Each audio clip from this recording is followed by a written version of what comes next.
Just keep it going.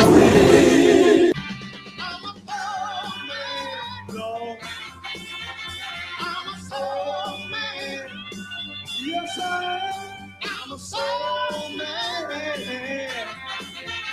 I'm a soul man. You couldn't be so. You couldn't be so. You couldn't be so. You couldn't be so.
Just keep it going. They see something that I don't see. What can you learn from a bum, Omar? Shamsuddin? What I learned from a bum, maybe it's what not to do.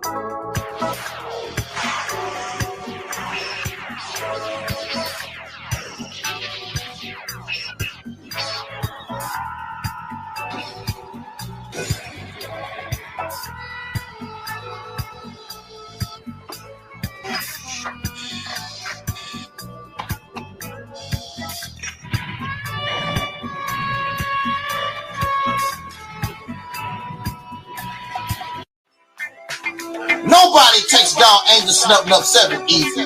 There's a reason why, after 100 channels destroyed, Angel Snuffing Up 7 is still here. There's a reason why nobody want to get in a beef with Angel Snuffing Up 7. But you don't take me seriously.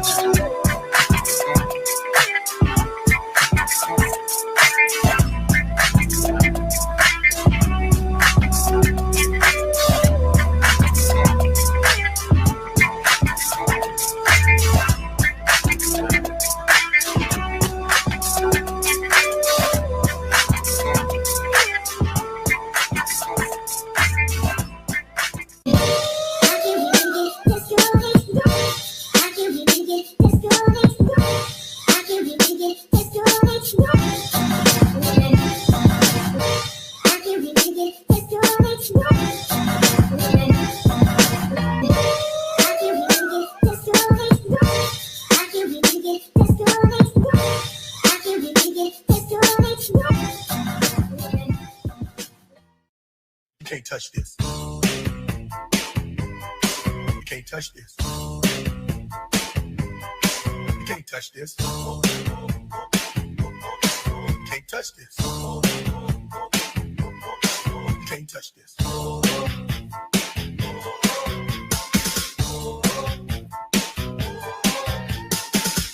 People all over the world.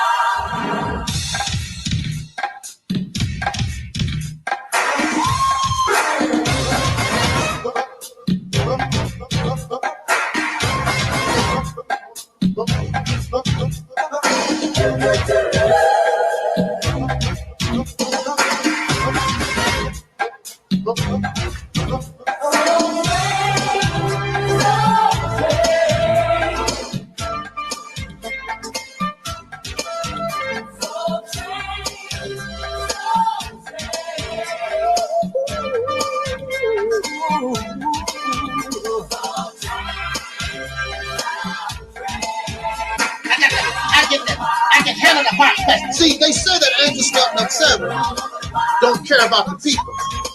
But Angel Snub Nub 7 cares about the people because I'm bold enough to tell you the truth, and I don't give a damn if you give me a dime. I'm not looking for your money.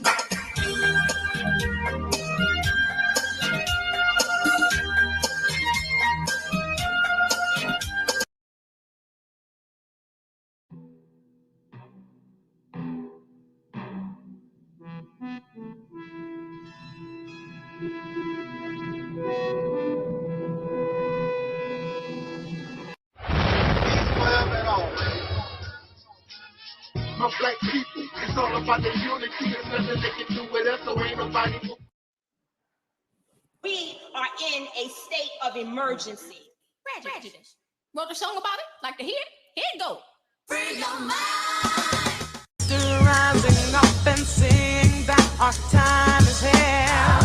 We're taking back what's been ours for years. Let the heaven of a system embrace you and praise the mother God. All these lies and all this propaganda that you want us to sing.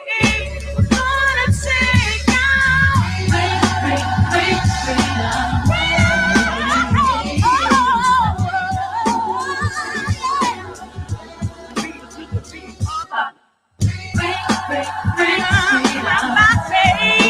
Freedom from my mind.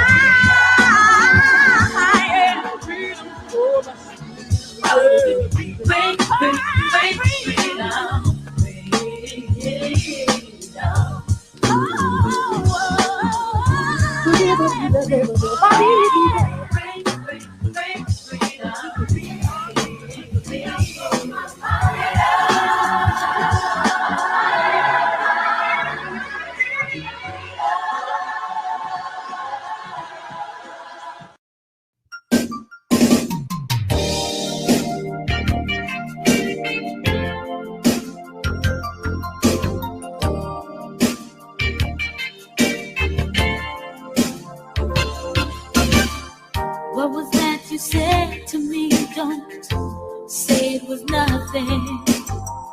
You cannot lie to me. Your eyes were talking. In the way you wear your smile, and in the way you wet your lips, it's enough to drive me wild, and I cannot take much more of it. So Tell me a secret, we'll share what is on your mind. tell me a secret way. Tell me a secret, we'll share, and I will tell you mine. Roland, I know you got soul. 1, 2, 3, hit it.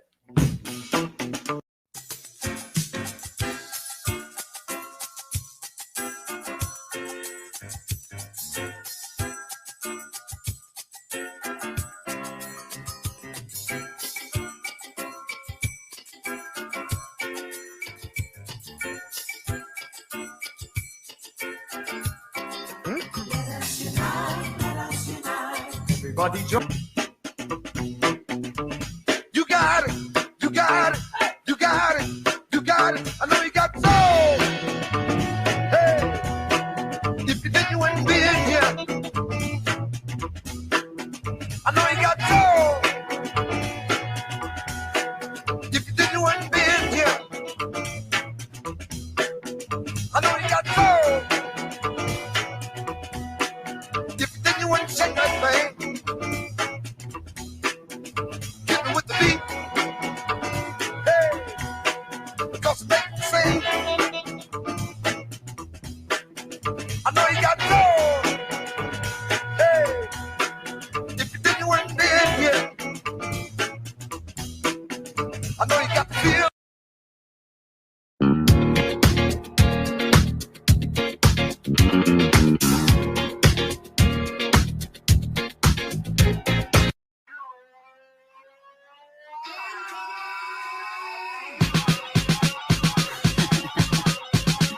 Yes.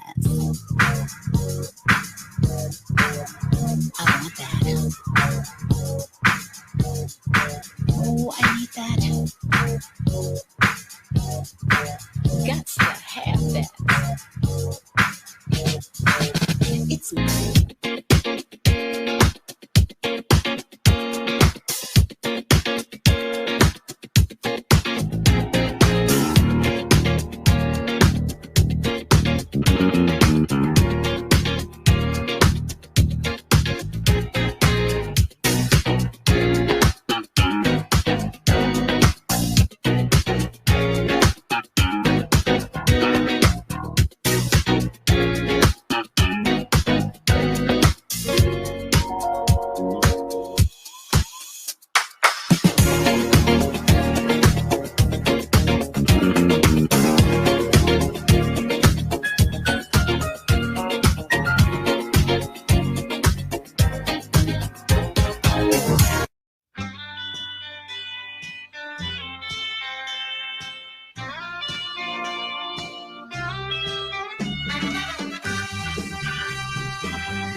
black people. It's all about the unity. There's nothing they can do with us. So ain't nobody in a state of emergency. Prejudice. Wrote a song about it? Like to hear it? Here it goes. Free your mind.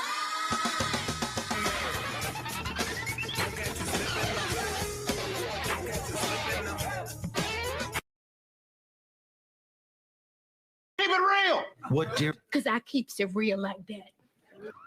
I keeps it real.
Yes, I'd like to talk to you.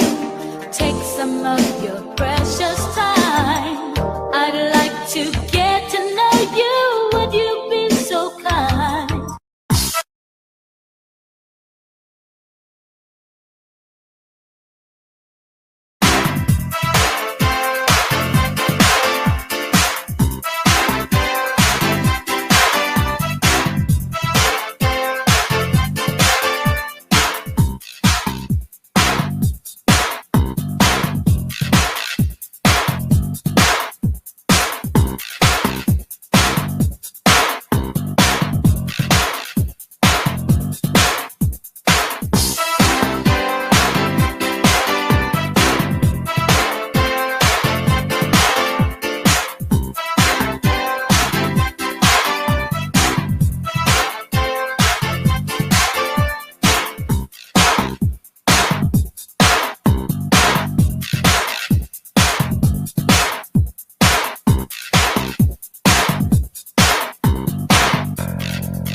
our brother Angel Snub 7 at the Realities Temple.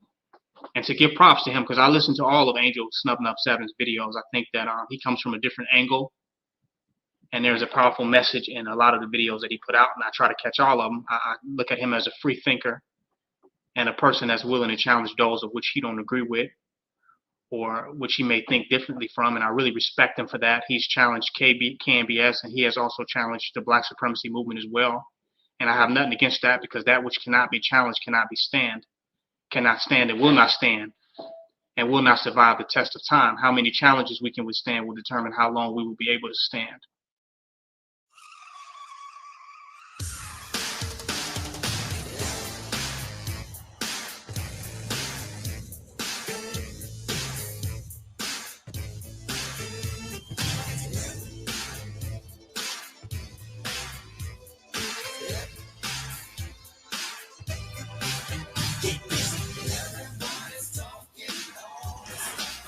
You move over there. Don't let the green grass fool you. I know you don't like the faker. Tighten up your game and shake your money maker. Say yeah. Say yeah. Say yeah. Say yeah. I know you got soul. Hey. If you didn't, the music would prove it.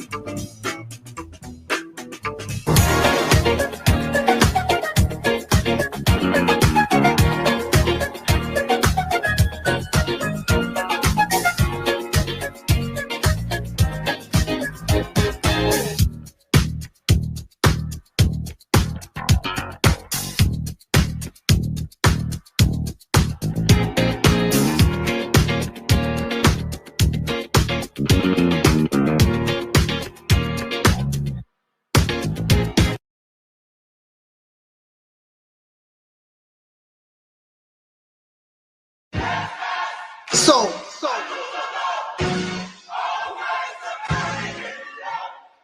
I'm not your enemy. I want to talk to I know who the enemy is. I want to talk You're wasting your time making mockery of me. Oh, I'm crazy. My brain is damaged. My EnVogue poster.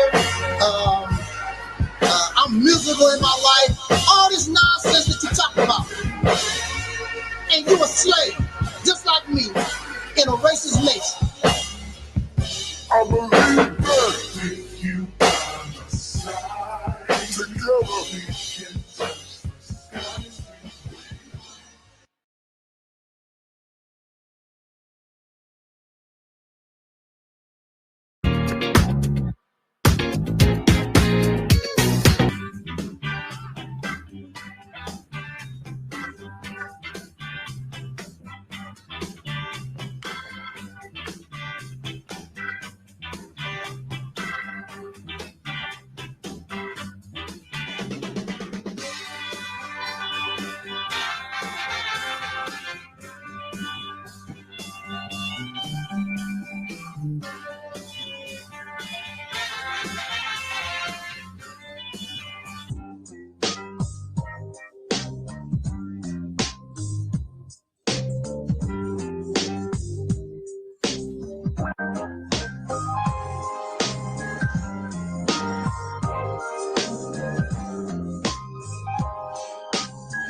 And that is Brother Taalik from the Reality Temples on Earth channel. And if you get a chance to subscribe, please do subscribe to his channel. He's a good brother. You know, he's doing good work, and he wants to do good constructive things. He has good information to provide. So please do check out his channel if you get a chance.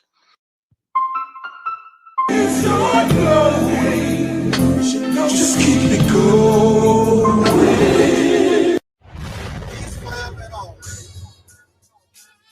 My black people, it's all about the unity. There's nothing they can do with us, so ain't nobody move for me. Like at the king, we make it plain and simple. Bringing knowledge and fire at reality's temple. Reality's temple.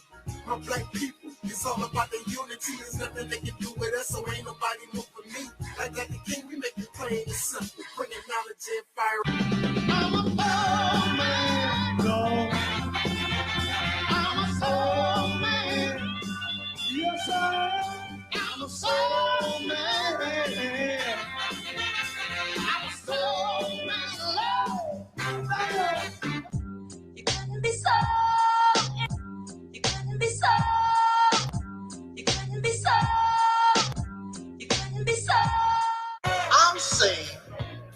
that the Nation of Islam should evolve into what we call the Reality's Temple on Earth. You don't need no Arab hand-me-down religion. You don't even need God. You don't need these things.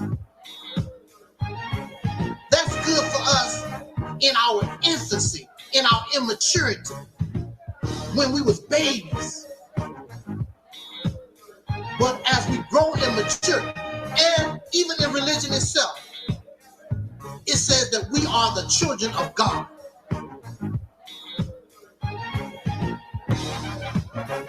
Children can't stay children forever. Children must become adults. So if we are the children of God, that means we become God. Act like God, move like God, and have the responsibility of a God.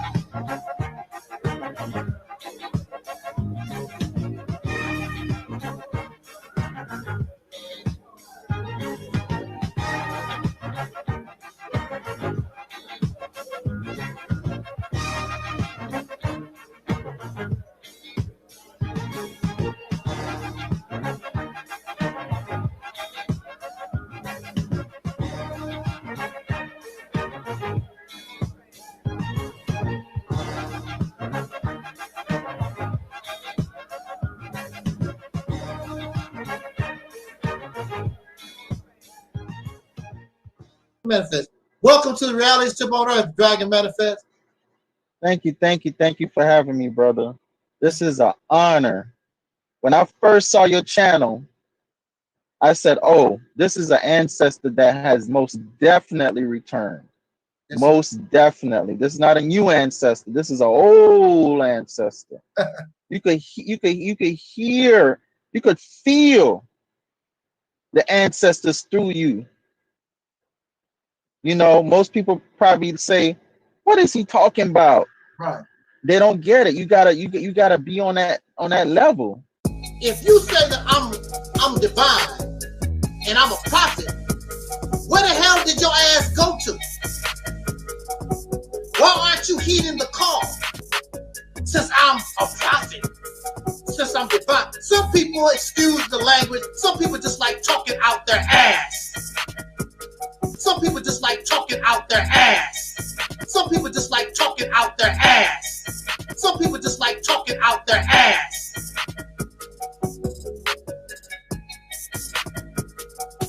That's what they like to do. Peace forever and always.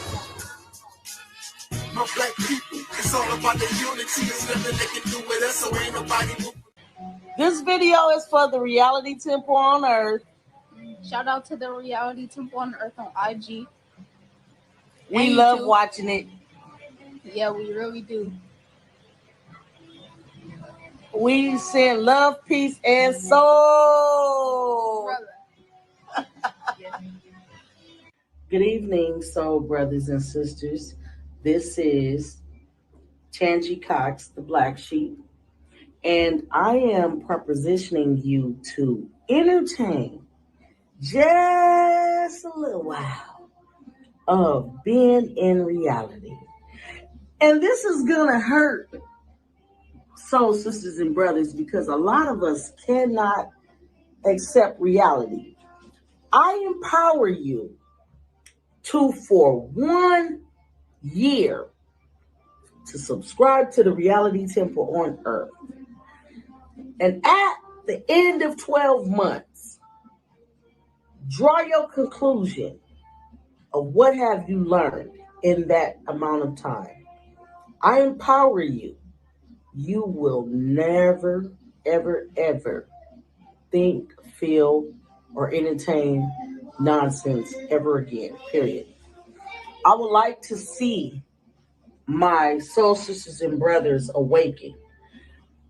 This requires time. You need to spend about a year watching, researching, and looking. The Reality Temple on Earth is life-changing, and I stand on that.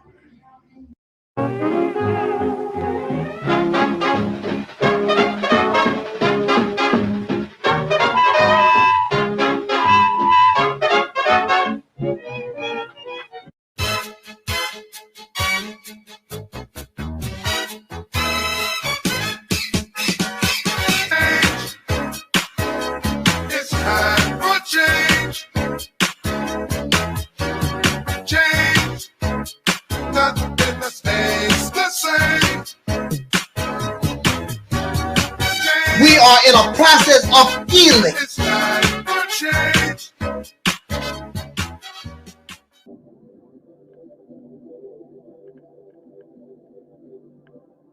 Ride. Let's get this party started. Ride. Let's get this party started quickly. Let's get this party started quickly. Let's get this party started. Ride. Let's get this party started. Ride. Let's get this party started quickly. Let's get this party started quickly. Let's get this party started. Ride. Let's get this party started. Ride. Let's get this party. Let's get this party started quickly. Let's get this party started. Ride. Let's get this party started. Ride. Let's get this party started quickly.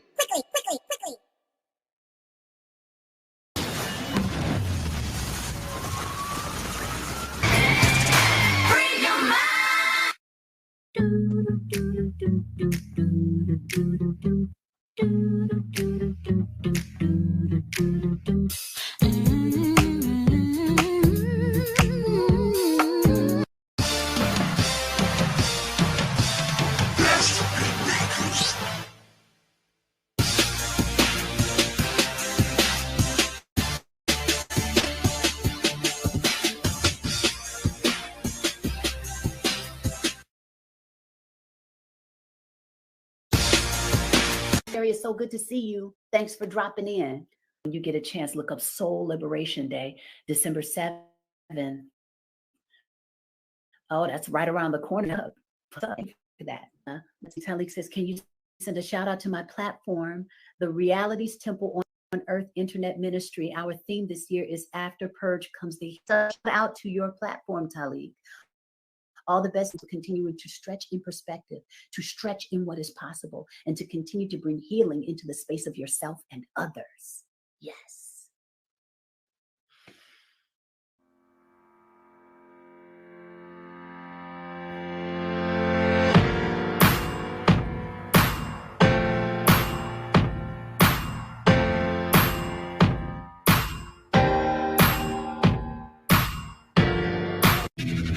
The game begins in 3, 2, 1.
Good evening, good evening, good evening. Welcome back to another spontaneous weekday edition of what we call the Reality's Temple on Earth Internet Ministry. I'm the mighty one, Angel Snubbed Up 7. Shout out to our Instagram and Facebook. To those in London, England, and Sister Tangi and her family, of course. Our regulars, the Deacons of Reality and Mellow Cap, Ahmed Delight, and Sister Ann, and our regular people. Thank you so much for joining us this evening on this broadcast. Like I always say, don't put off tomorrow what you can do today. Those of you who are subscribed to this channel, you probably saw that this was scheduled. This talk that we're having tonight, scheduled for next month. I have a lot going on and been pretty busy trying to get some stuff together on a personal level. Very stressful, but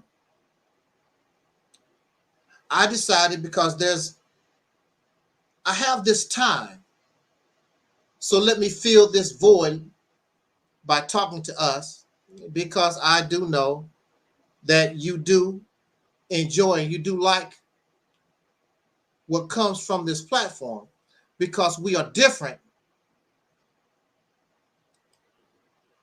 than anybody else. I don't blame you, because I really try to find somebody I can listen to. The only person I can listen to on YouTube is our brother Khalil. And if you have not subscribed to his channel, subscribe to Brother Khalil's channel. I think it's, if somebody can put that link in the, because I know Mello, you go to his channel a lot. If you could put his link in the chat room, Brother Khalil Xavier Allah. He's the only one that make any sense that's making video. There's a lot of people out here who are truly awakened out of the matrix. They don't make videos. Like a lot of our persons who listen to this platform, you don't make videos. I'm talking about those who make videos. I can't find them. If you can direct me to somebody that's talking some kind of sense, I would like to listen to some of the, other people.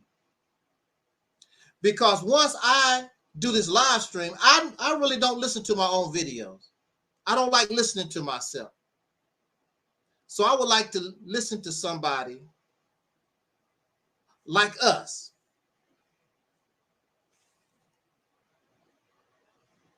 It's amazing how people get angry at me. I mean, go out of their minds. They go ballistic. Because they want us to be like them. Why would I want to be like you? And you're not even you. You are a clone of somebody else.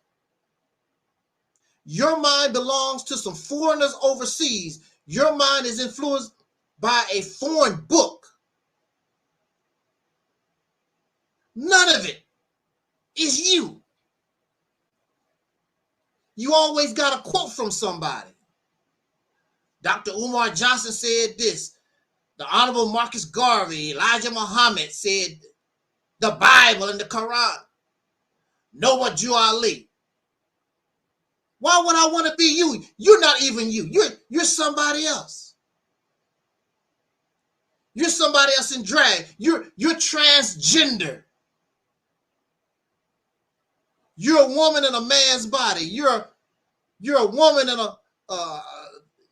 you're a woman in a man's body. You're a man in a woman's body.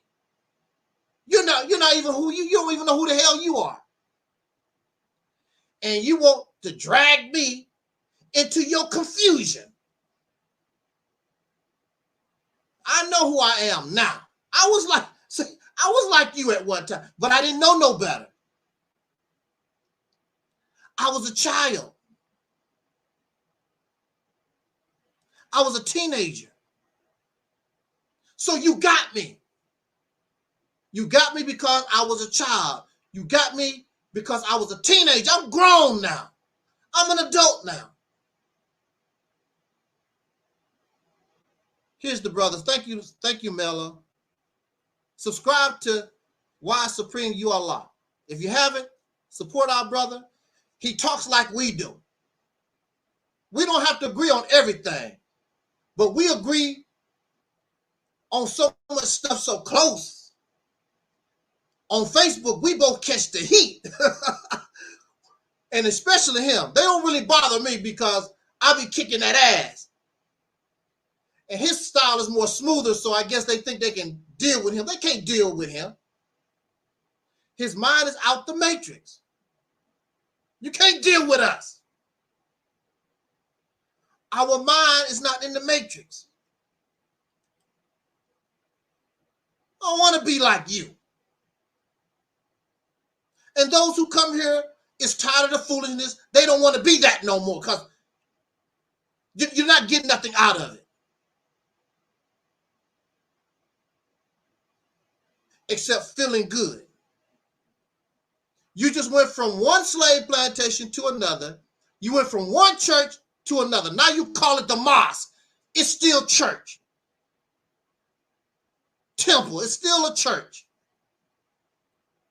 And every Wednesday or every Saturday, Sunday or whatever, you put on your church clothes, your bow tie, your red ass hat with the ponytail on the top, with your weave on the top, and you take your ass to church. There's no difference. And time, not Angel Snutting Up 7, time has shown it's a church. Not me, time. 100 years have gone by. You've done nothing no different than the church. In fact, the church really is more successful than you are. Because the church's been around longer than you have. But then also at the same time, the church don't have the arrogant, well, some of them do, but the church don't have that arrogant, know-it-all, violent behavior that this pro-black, Nation of Islam, Noah Ali, Moorish crap, Pan-African, violent, nasty, profane people. And you don't have a pot to piss in. And you think, I want to be like you. Already been like you. They think they're telling me something new. You're not telling me nothing new. Been there, done that. The difference between you and I is that I began to mature, which I've always been a self-thinker anyway. I always question religion. I always question spirituality. I always done that.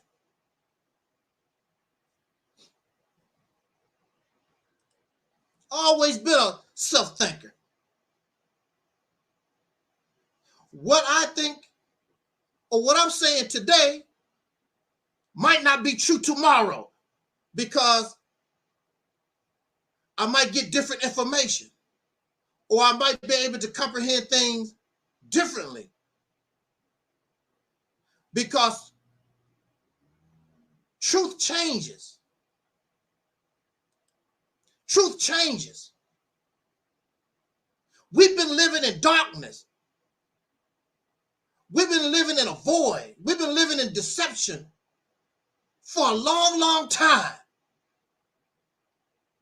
So little by little, we're going to get exposed to the light. Little by little. So what you thought you saw in this limited light, now that it begins to shine brighter, now you can see clearer. So what you thought you saw earlier might not be actually what you thought you were seeing. We understand that. So things change. Those who are unable to change, they stay in suspended animation or they die. And that's where you find all this pro-black talk. In suspended animation, and sooner or later it's going to die. They bragging about how Islam is growing. They bragging about how these religions is growing. No, that's what happens when you get into the point where the bubble is going to burst. When you blow up a balloon, you keep blowing until the rudder can't take the pressure no more and it bursts. No, you are on your way to being burst. So I applaud, and I'm happy that your religion is growing, because you are in a bubble of time and you're on your way out. It's just a matter of time. I might not be here to see it.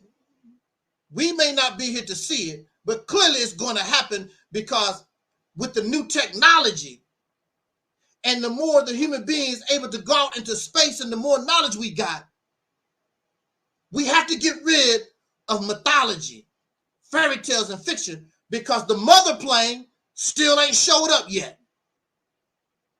Jesus still ain't showed up yet. How long the hell? I know y'all, we're a little, human beings a little on the stupid side.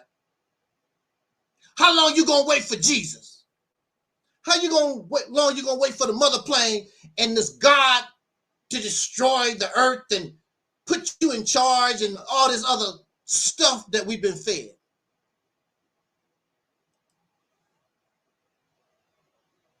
I don't want to be like you. And I don't care how angry you get and upset. I don't care how much money you got. I don't care how much booty you get. I don't want to be like you. Because again, you're not you. You're somebody else. Some kind of clone. Regurgitating from somebody. You offer nothing of self-discovery. Absolutely nothing. And that's embarrassing. How can you claim supreme intelligence, supreme wisdom, and you call yourself the original man and don't bring nothing original, saying the same stuff for thousands of years, for the last 100 years, but you're original. There's nothing original coming out your damn mouth. Nothing. I don't want to be like you. We want to talk about that a little bit tonight. I hope everybody is doing well. We got MD20 joining us. See, I don't hold grudges. I don't hold grudges. I'm not an angry guy. Maybe that's why I stay in trouble so much. That's just not me. I don't hate people. These people actually hate your guts. They want you dead. They want you to do bad. What kind of person is going to wish somebody dead, somebody to have cancer, hope your mama die? For what?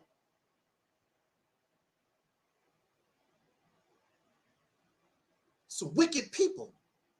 And these are the same people that talk about Assalamu alaikum and I come to you peaceful.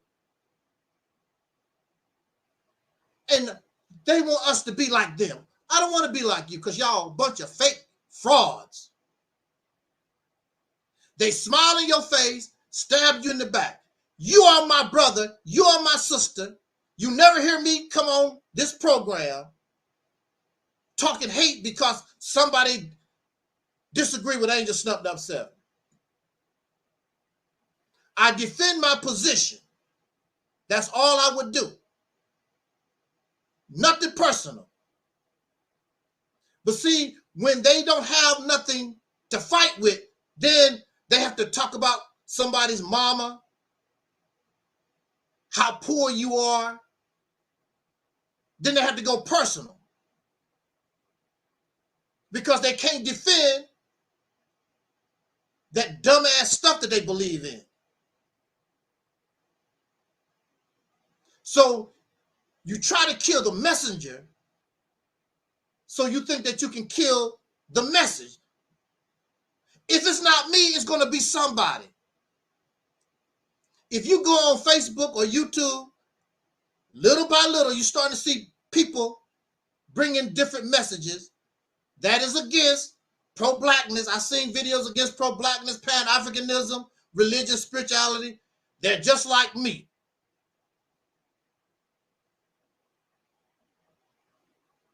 Little by little, it's coming. The technology and what human beings are discovering every day, this is not going to continue to live. So many will die, and they have died in their fantasy and their fairy tales. But this new generation questions, and they're not loyal to it. They believe because we was brought up in it, but they know there's something wrong. They're not loyal to that. I don't want to be like you.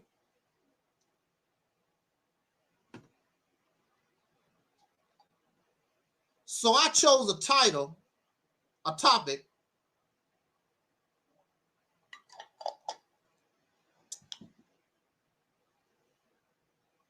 the importance of slavery to Black Americans.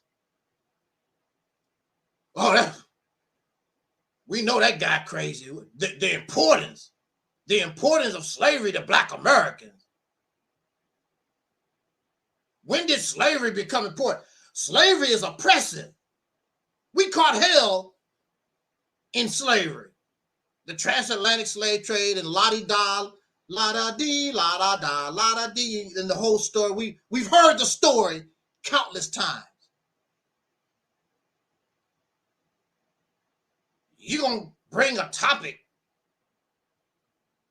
the importance of slavery.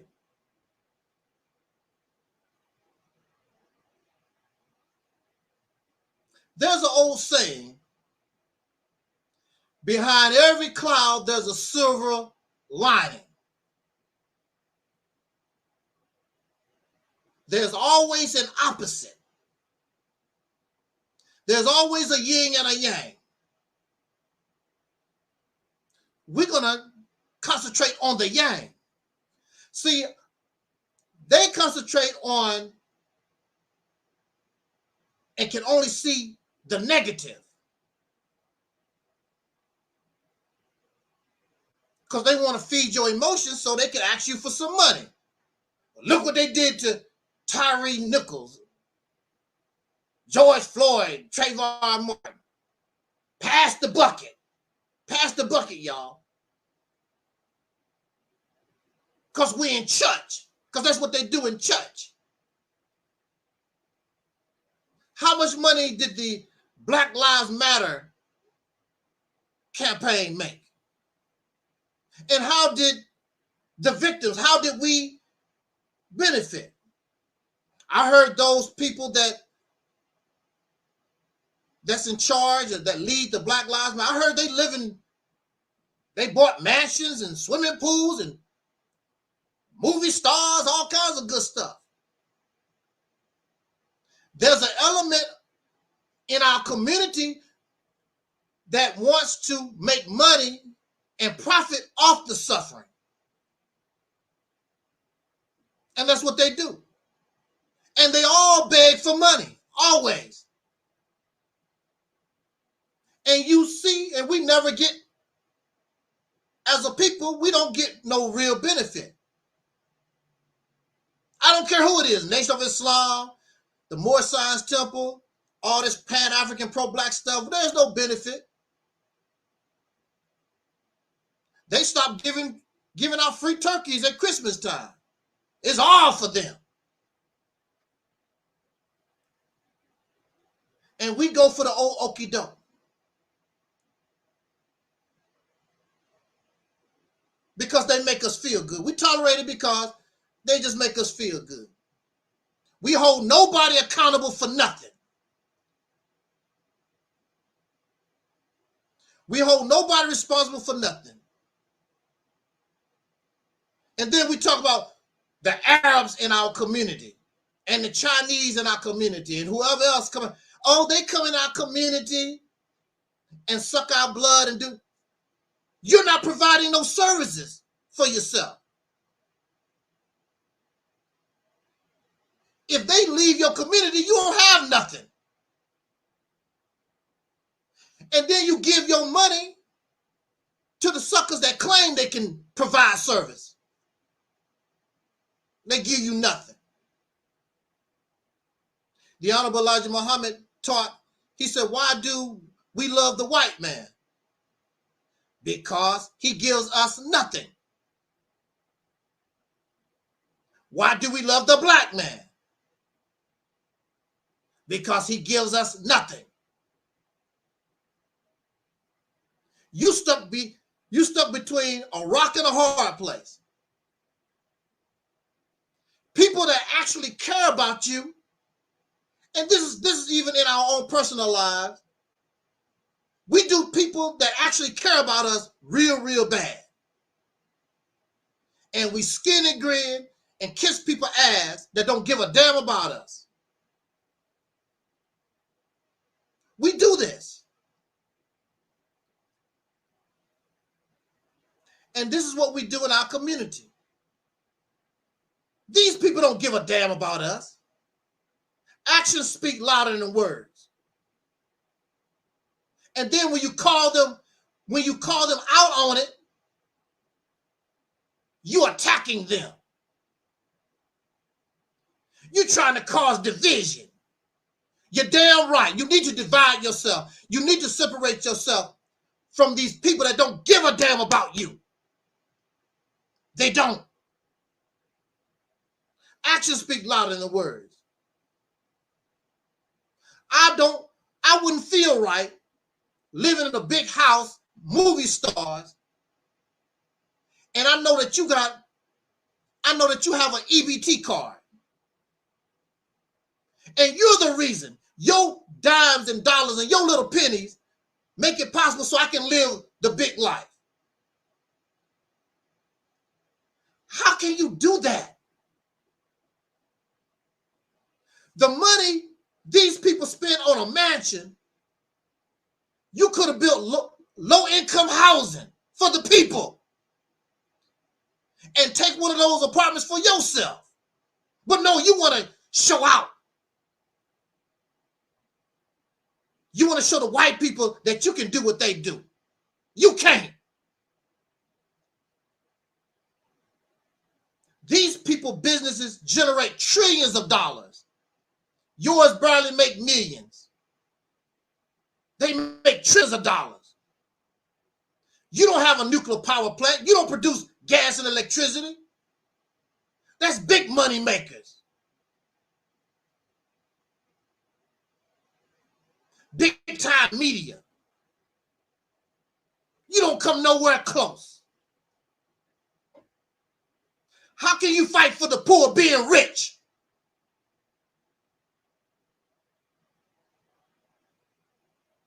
Wanting to live this life. There's no revolutionaries. And then you want to live lavish in the system that you say God wants to destroy. That don't make any sense to me. You are investing in a country you claim that you hate. You buying land. You got your 401k. You got your stocks in your bond. You investing in the country that you say that you are rebelling against, and you say God wants to destroy. That's just like buying stock in McDonald's, and you know McDonald's is going to get blown up tomorrow. It don't make any sense. And we don't think at all. And we just keep giving these clowns our money. Yes, I'm going to call it out. We need to stop doing that. You need to grow up. And that's your problem. And you really don't want to talk about slavery because you still have a slave mindset. You went from one slave plantation to another. Now your slave master is the Honorable Minister Louis Farrakhan, Tariq Nasheed, Cynthia G. You have to find you a slave master. You have to find somebody that you can serve. You're a slave.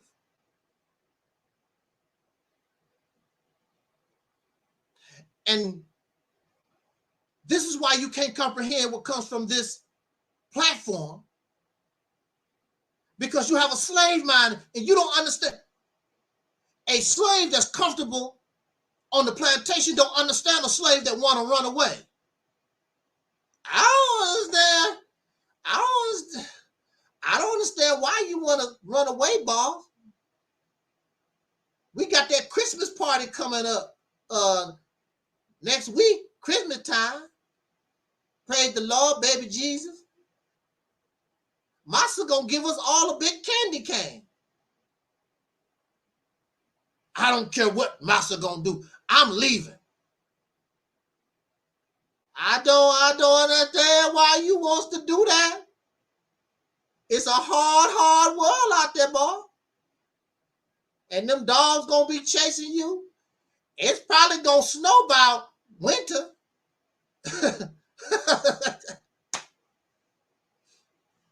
I want to be like you.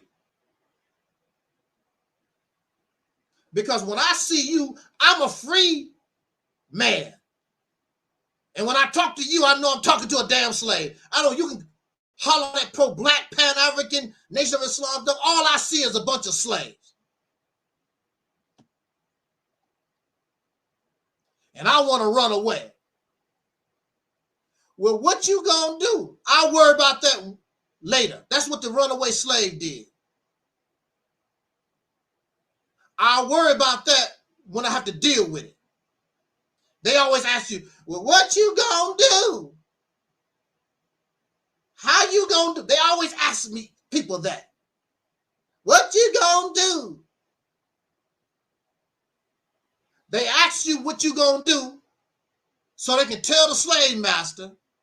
They want to ask you how you gonna do it so they can do something to stop you because they want you to stay on the plantation with them.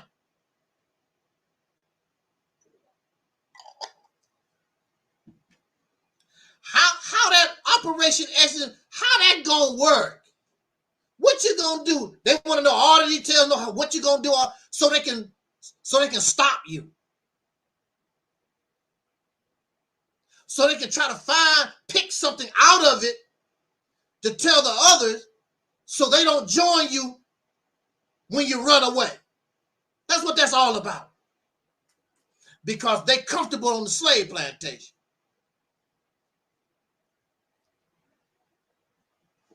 How is slavery important to Black Americans? Let's talk about that tonight for a few minutes. Because I'm not ashamed of my origins. I'm not ashamed of being a descendant of a slave. I'm not ashamed of being a descendant of sharecroppers. I'm not ashamed of that. I'm not embarrassed by that. It is what it is. The shame and the embarrassment comes from if you stay a slave, if you stay in a sharecropper condition.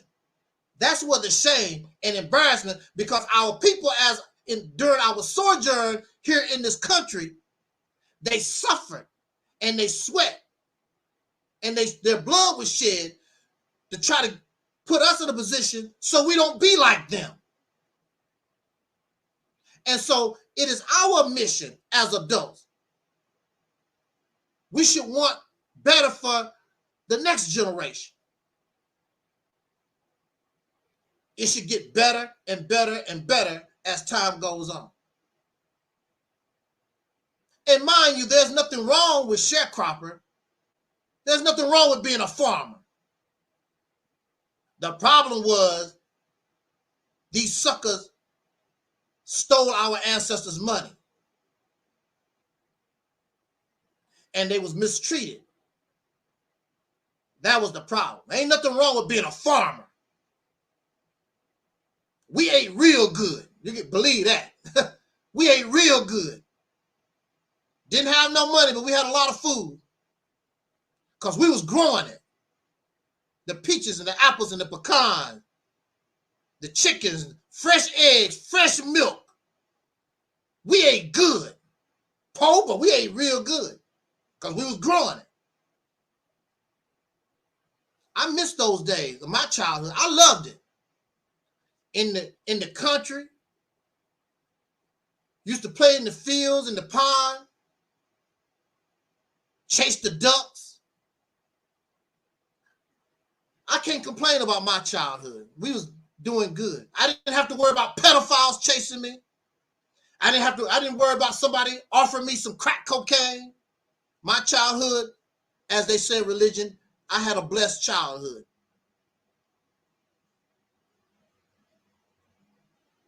So I'm not ashamed of that. These people are ashamed of their origin.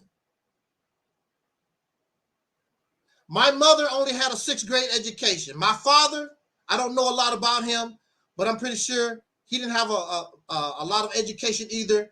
He was known as a drunk or whatever. They were who they were. That's my father. If my father was a drunk, he was a drunk. My mother had a 6th grade education. That's what she had. What is there to be embarrassed about? I have more than a 6th grade education, and I'm not a drunk. But that's where I come from. And all my siblings, we are better than our parents was. And that's what it's about. Being better, progressing, moving forward. So I'm not embarrassed.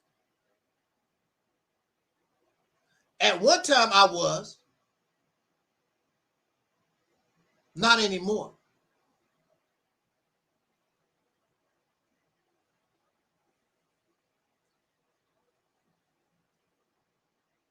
For some reason,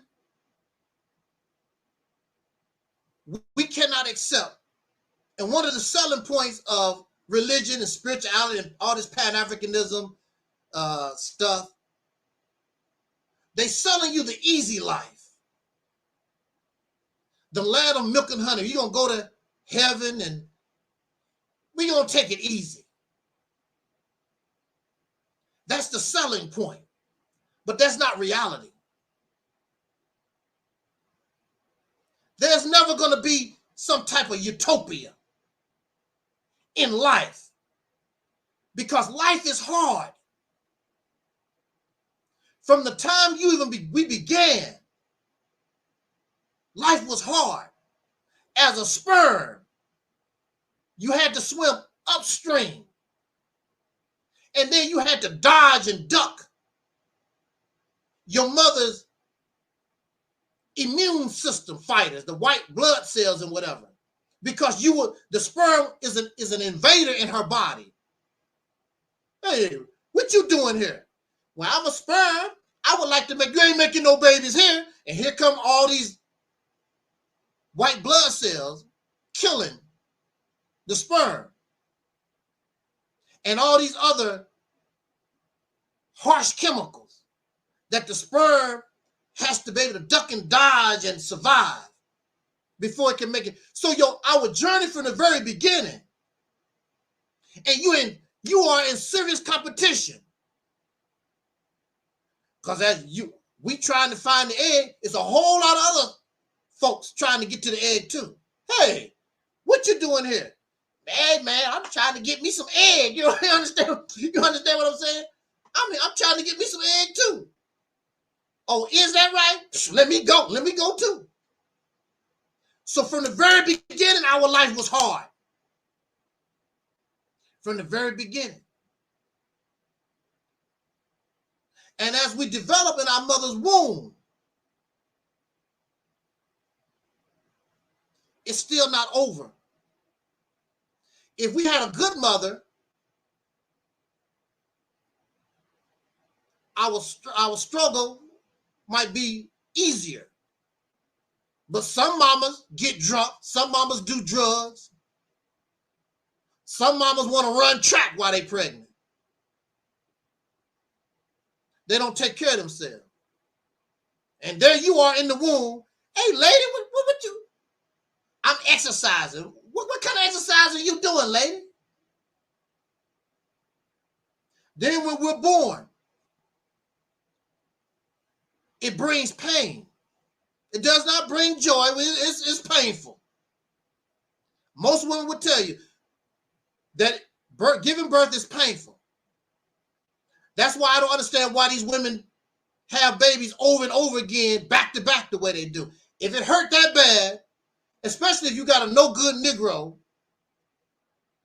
for a man, why you keep spitting these babies out like that? But they do. And you see the pain on her face, and it's painful. And when we come out into the air, we cry. We scream. Ah! Ah! That's a mechanism to open up the lungs, because you're going from one environment to a new environment. You're going from water to air. Also, I would assume you like, what the hell is all this? It's brand new. Life is hard. So they stop trying to sell us milk and honey. That's not life. Life is happy. Life is our emotion. Sometimes we're happy. Sometimes we're sad. We get angry. That's life. You're not going to stay happy all the time. If you stay happy all the time, you're going to find yourself in an insane asylum. What the hell is wrong with you? Why is this person happy like that all the time? Because that's not normal. You're not, because we are alive. We have to respond to stimuli. There's always something going on. And even if you are in a house of love, you're still going to have the different changes. You can be in a house of love and your mama don't let you do something. I hate you. I've seen it many, many times. They love each other and you love your mama, but she didn't let you go to that party you wanted to go. I hate you. You don't mean it, but you use the word hate. Because that's life. And there's a lot of lessons that we have to learn. Some of the lessons is hard. Some of the lessons, if you don't learn the lesson, it could cost you your life. So you don't have to worry about it no more. And as many of us, because we didn't learn the lesson, we're not here today. We're in the morgue. We're in the ground early. Because we didn't learn the lesson. Life is hard. There's going to be a lot of peace and joy and happiness. But that's not what life is about. That's not our reality. Our body is violent. Our body keeps a temperature of 98.6, 98.7 degrees, right? That's a lot of heat. Because inside this body is a lot of violence, a lot of chemical explosions, a lot of reactions going on in this body in order to keep our temperature at 98 point some degrees. Violent. Sex is violent. It feels good, but it's violent. The humping and the pumping and the huffing and It's violent. And then some of y'all, you get the whips and the chains and you add some more violence to it. I'm slap that booty. Violent. What you slapping a booty for? Big old booty. Things change. Like, so trying to sell this utopia of happiness all the time, that's not realistic. Like I said, even in our families, you can love one another, but your brother can piss you off, your mama can piss you off, your daddy can piss you off. It's not going to be happy all the time. You have people get mad at mother and father and brothers and cousins, and you get angry for months and for years, sometimes forever. But when they die, you go to the funeral. Hey, when was the last time you seen Taalik? Oh man, I ain't seen that nigga in 25 years. Why? That's your brother. Yeah, he didn't pay me my money. You been mad at him for 20 years? Yeah, because he should have paid me my money. We're silly people. See, and that's another thing. Maybe there will come a time as human beings we would do better. But during our time, it's not going to happen because we're immature in the mind. And that's another topic that I wanted to talk about in the future too. Are there any real adults living? Are there any real elders living? Because that's a big problem. The lack of adults. Because I don't see adults. Just because you are in a body and physically you're grown, don't mean that you're an adult. I don't understand the concept that when we turn 18 years old, we're supposed to be an adult. You're still a child. You ain't ready for life. Many of us never owned a house, never had a job, don't have a car. We don't have the experience of an adult. We were still a child. Matter of fact, 18, teenager, you're still a teenager.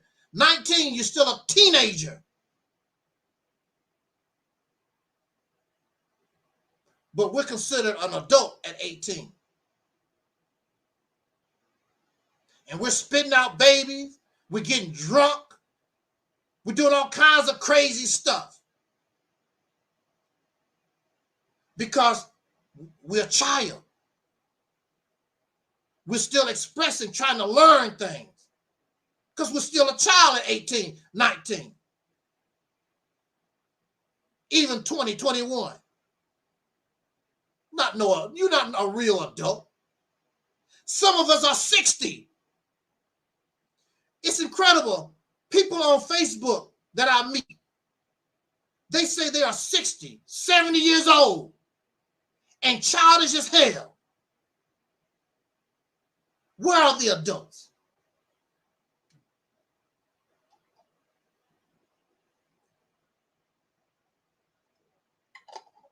We're born different. We're all born different. We can have the same mother and father, we're born different.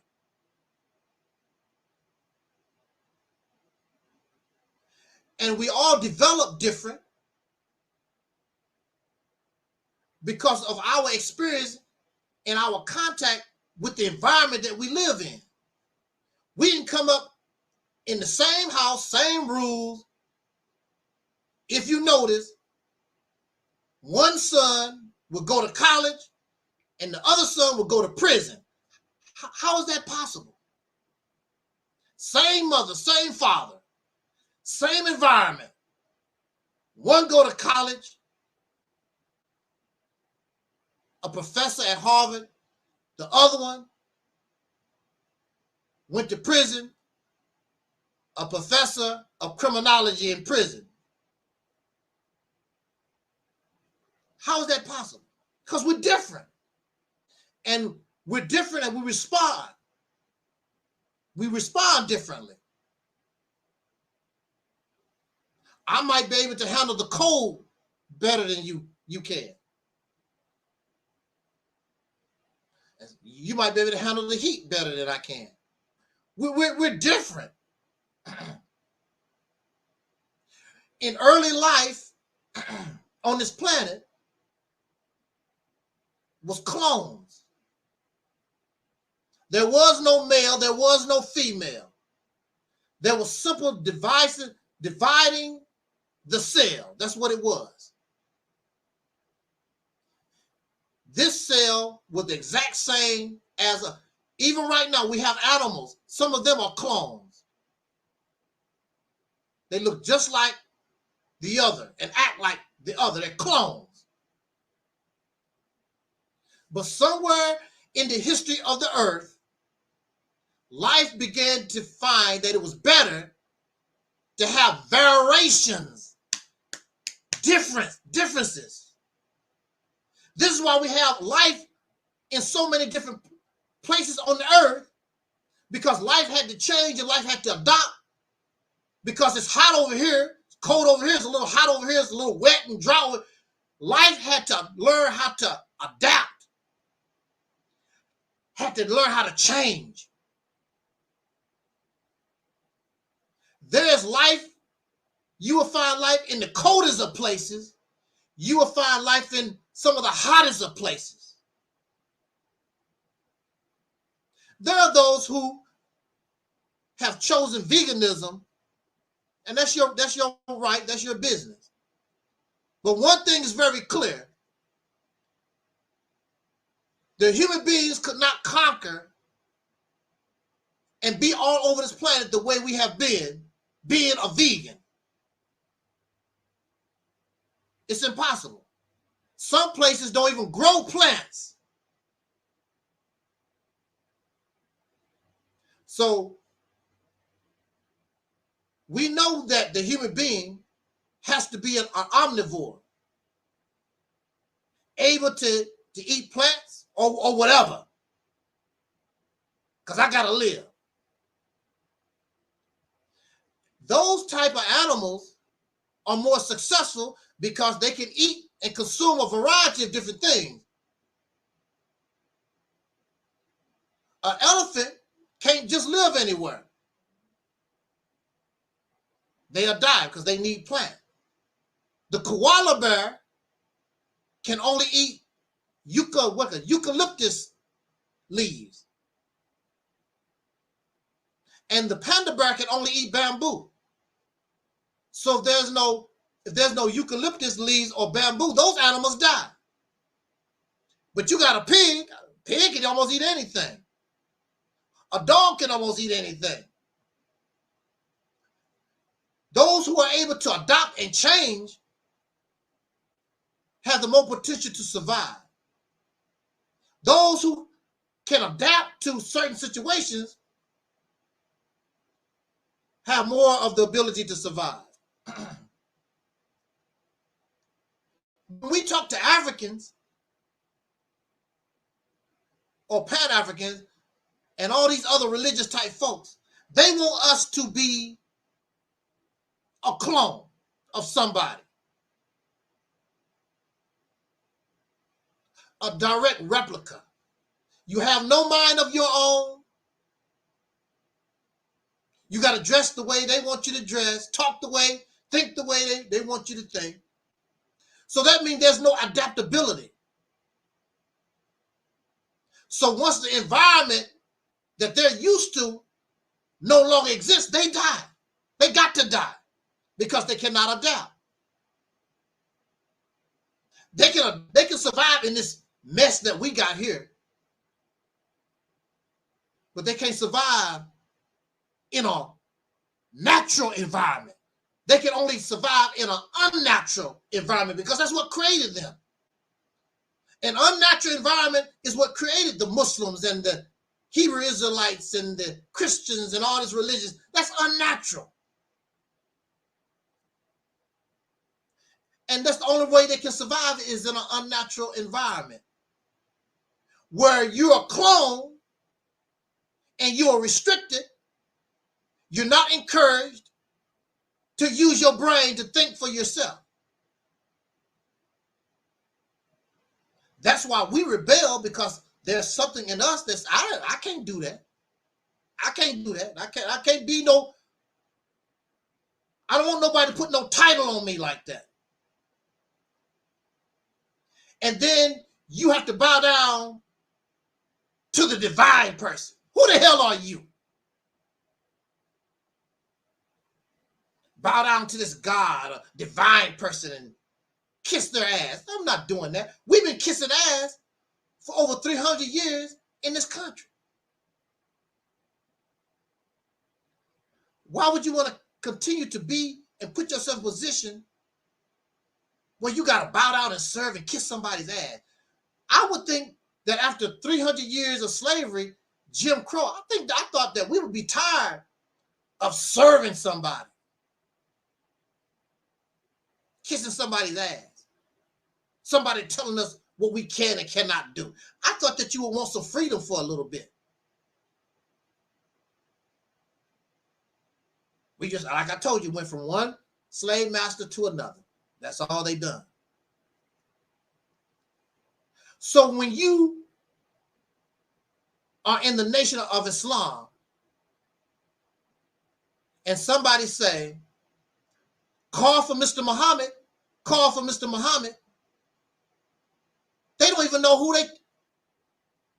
you talking about, because all of them have named themselves Muhammad. That's crazy as hell. The whole place would turn around because all of them named themselves Muhammad. No uniqueness, no originality. Clones. Go to the Moorish Science Temple. Everybody's name is Bay something. Call for Mr. Bay. All of them turn around. All of them is Bay L something or whatever. They all the same. What the hell? No uniqueness. Nothing about you. You don't allow yourself to live. You become a clone of somebody. And it's not even of your people. It's a clone of a foreigner. The teachers of Master Farad Muhammad. Who is Master Farad Muhammad? A foreigner. The teachers of Noble Drew Ali. Where you get it from? A foreigner. The teachers of Marcus Garvey, Pan-Africanism, whatever. A foreigner. None of it is coming from your womb, coming from your mind, from yourself. You're lost. And that's slavery. Who was doing the thinking for the slave? The massa was. There was no need for a slave to read a book. There was no need. For what? The massa gave you everything that you need. And here we are. We have books, tapes, and DVDs, and we still a slave. Now we can read. Matter of fact, we use the books and the tapes and the DVDs not to grow our own mind, but to verify what the massa say. That's what we use the books for. See? That's what Elijah Muhammad said. See? That's what Noble Drew Ali said. See? That's what Marcus Garvey said. What do you see?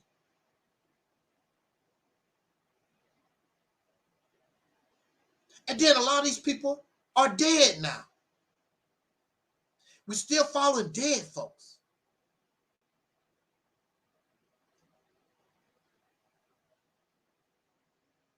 we have to become, we act like there's something wrong with being ourselves, who we are, not only as individuals, but us as a people. We're called people, but we're not a people. We're called people by default. If we was a people, we would know exactly who we are, but we don't.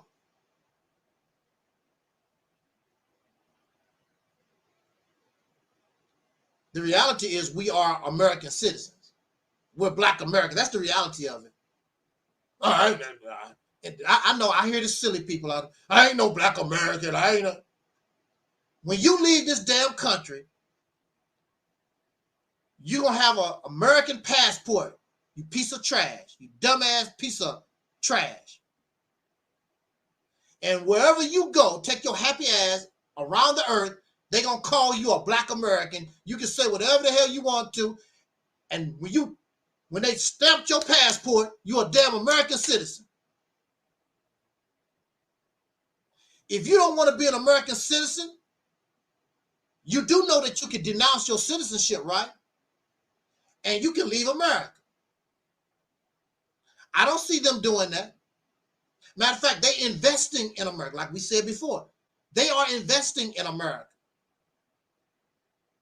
They want to put on this show like they're tough and like they're smart, like they're intelligent.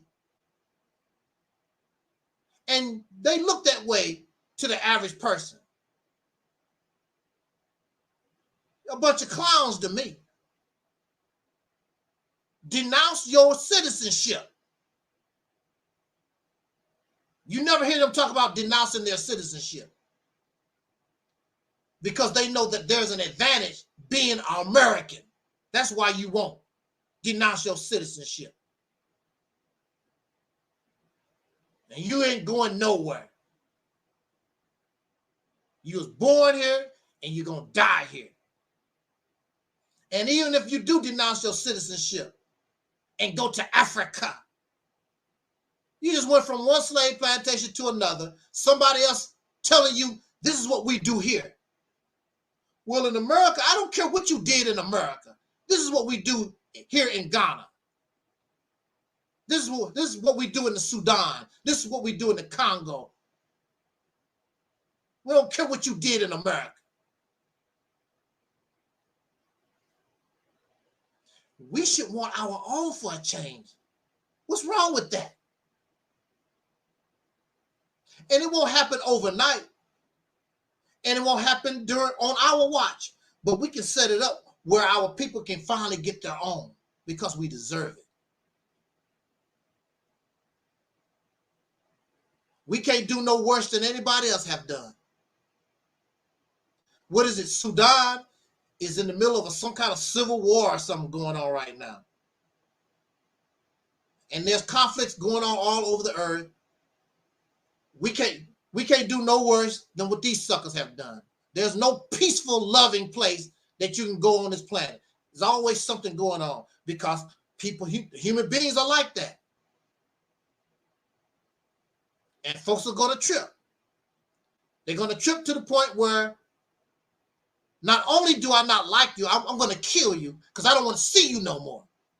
That's the attitude that we're dealing with. Not only I don't like you, I want to kill you. It's either my way or the highway. This is the type of attitude, not only in America, but around the earth. I want to control you. I want to make you my clone. I want you to make me like, I want you to be like me. We should want to be in a position where we can call some shots finally. Instead of always, yes, sir, yes, sir, Mr. Yes, Mr. Ghana. Yeah, because that's what you do when you go to Africa or any of these other countries. That's what you do. Skin and grin. Yes, sir. I sure like your country. I sure likes being here, sir. I like your peanuts and rum, sir. Yes, sir. You ain't nothing but a slave no matter where you go in this damn country. That's the reality of it. Black people running to Africa. And you ain't nothing but their slaves. They thank you for bringing, and most of them don't denounce their American citizenship. Because just in case I want to bring my happy ass back. They don't denounce their American citizenship because there's an advantage being American. They don't care about, I'm a Hebrew Israelite, I'm a Muslim. They don't want to care. That's your own personal religious garbage. Are you an American? Do you have that American dollar in your pocket? That's what they worried about. They don't care about all that Pan-African. Do you have, look, do you have George Washington in your pocket? Abraham Lincoln? Ulysses S. Grant in your pocket? I don't care about you being a Pan-African and a nation of Islam. I don't care about that. That's what you got in your pocket. What you gonna do for us? When you go to Africa, that's what's on their mind. It ain't no, oh, my brother, what you got? What can you do for me? You don't hear them like America. America said to Europe, give us your poor and your suffering. Your people in bad shape. The religious persecuted and whatever. That's what America said to Europe. Give me your raggedy ass people. America didn't say give me your rich. Give me your poor, your suffering. Bring them here. Come to America. Africa not telling poor black Americans, come black America. Bring us the poor. They don't want your poor ass in Africa. Let's deal with the reality of it. None of them countries is asking for the poor. Plus, and most of them don't have nothing to give you. They trying to get over here. Y'all stupid.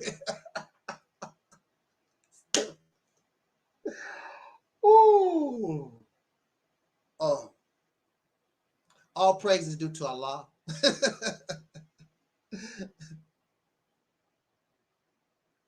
There was a man, Mr. Ford, Henry Ford, the one who started the Ford Motor Company.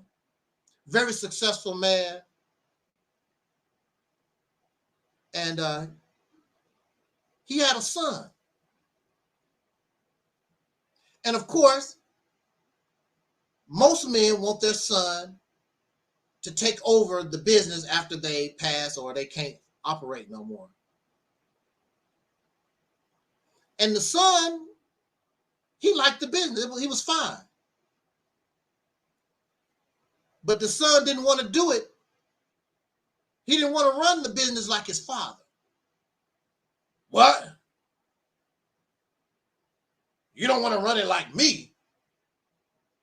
Do you see what I have done? Doing it my way?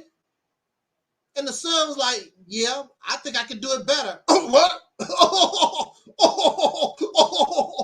You're going to do it better than me? The son said, yeah, I want to try. I think I can do better than you.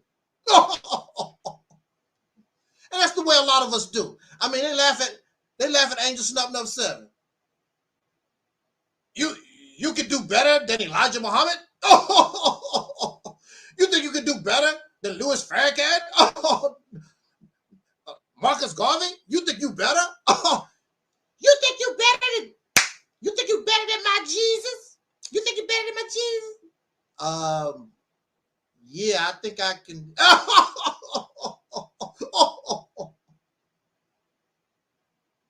But see, even though the son came from the loin of his father, they're different. We're different. That's life, y'all. Life is variety. Life is change. And so Mr. Ford, you know, that's my son, okay. He let his son go ahead and try to do better than him.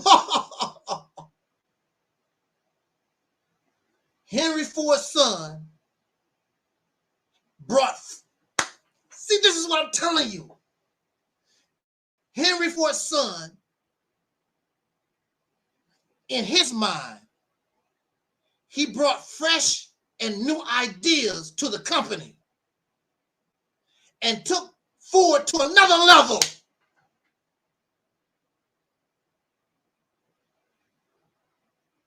Did you hear what I said? But if he became a clone of his father, then Ford Company would have just remained stagnant in suspended animation. We might not even have a Ford Motor Company right now. The son took the company to another level. And that's what a lot of business companies do. You have to bring in fresh ideas, new people to go to that new level, because those old heads, they stuck in a certain place. And you can't move forward. If humanity had the mindset of these religious people and these Pan-Africans and people like that, we would still be living in mud huts, in caves, of which there's nothing wrong with that. That's natural. So, I mean, there's nothing wrong with that, but that's what we wouldn't have this kind of technology, because they play it safe and stay in one spot.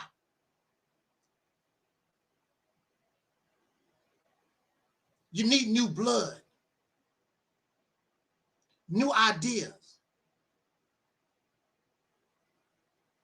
You can't do that. And you can't do that when everybody is the same. What do we do now? You should know we all think the same. What you asking me for? We all think the same. So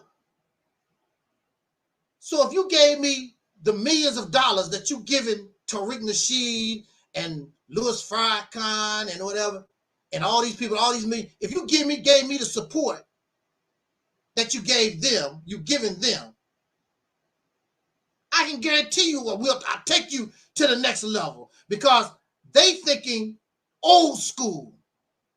Their minds are stuck in the past. Kemet, Egypt, the 1930s, 1920s. They have no concept of the future. They have no concept of the present, because they're talking to people who don't have the mind like we did in the 1930s or the 1960s. The majority of us don't give a damn. We're comfortable just being a Black American citizen. I was on where's she at? Rona. I was in Rona's chat room going back and forth with her. And I was telling her about Black Americans, that we have not progressed within the last 50 years. And she said, I respectfully disagree. Rona is an entertainer. That's not her thing. She's never been around the civil rights movement. What, she's like only 50-some years old, but she's been an entertainer all her life. You don't see her marching with no signs. You don't see her in the struggle. But she gonna disagree with me, and I've been around this stuff all my life. And she got angry and upset, really. You could see it in her voice. I don't agree with that. People always disagree with things out of emotion, but you don't know. How you gonna disagree? Well, because Beyonce won a Grammy last year? That's making progress. What is your idea of Black Americans making progress? What has this generation done to put us on the map since the death of Dr. Martin Luther King? Besides the Million Man March. And then we have people like the sister, she was appointed to the Supreme Court. That's personal stuff. We've made no progress We've changed no kind of laws. We've done nothing within the last 50 years since Dr. King was assassinated. That's the reality of it. How can a lady who only sing and dance, who's not part of the struggle, how you gonna tell me, how you gonna tell somebody I disagree? Based upon what? But we have people that do that. I disagree. You don't think for yourself. All thing you're going to do is quote people. How you going to tell me if I'm right or wrong? And you quoting stuff from 5,000 years ago, 1930, 1920. That's not even your own thoughts. You don't tell me I'm wrong. It's not even your own thoughts. You can't even think for yourself. So it's about change. It's about being able to adopt. It's about being able to change. The same thing like playing chess and checkers. I actually like chess better than checkers, but they are both games of strategy. You have to be able to think. And I know a lot of us don't play checkers, or we like checkers. Some of us, we might like checkers, but we really don't like checkers. These are games of strategy. You have to be able to think. And I know a lot of us, you don't never see black people making videos talking a lot about chess. It's a game of strategy. You have to be able to think. We don't think. We're emotional and reactionary. Like Rona, she was emotional and reactionary because she didn't think about what is being said. She just didn't like what she heard and acted upon it, but really thought about what is being said and the reality of it. Is that true or not? Reactionary and emotional. That's one of our biggest problems. We are emotional and reactionary. And that's how they get out. That's how they get your money. Because you're emotional and reactionary. Oh, Farrakhan, let me give you another $10, $20. Oh, Tariq Nasheed, let me give you $100 in your cash. Tahaka Bay, let me give you $100. Because they feed your emotional tense and you're reactionary. And you don't mind. Because to fight for real is hard. So it's easier to pretend you're part of a movement. It's easier to pretend you're doing something than actually doing something.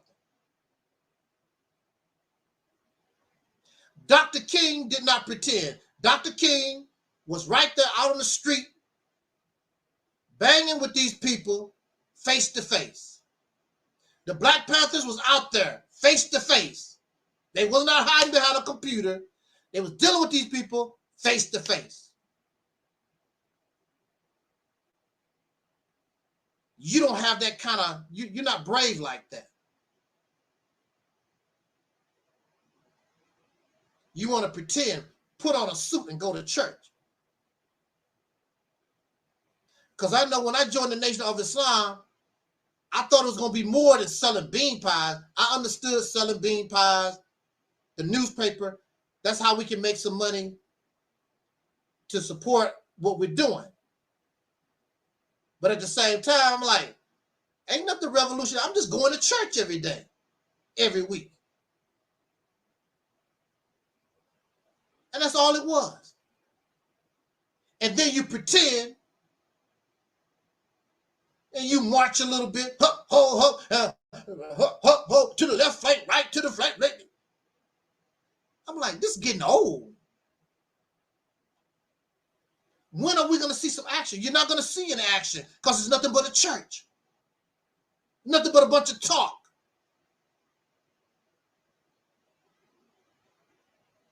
They kicked our minister's ass. The St. Louis Police Department kicked our minister's ass. And they didn't do nothing about it. Mr. Hup, ho, hup, hup. One of the brothers supposed to be Mr. Kung Fu. I said, brother, did you Kung Fu him? You didn't Kung Fu him? It's all a show. The Moor Science Temple, the Hebrew Israelite, they put on that costume, they go out in the street.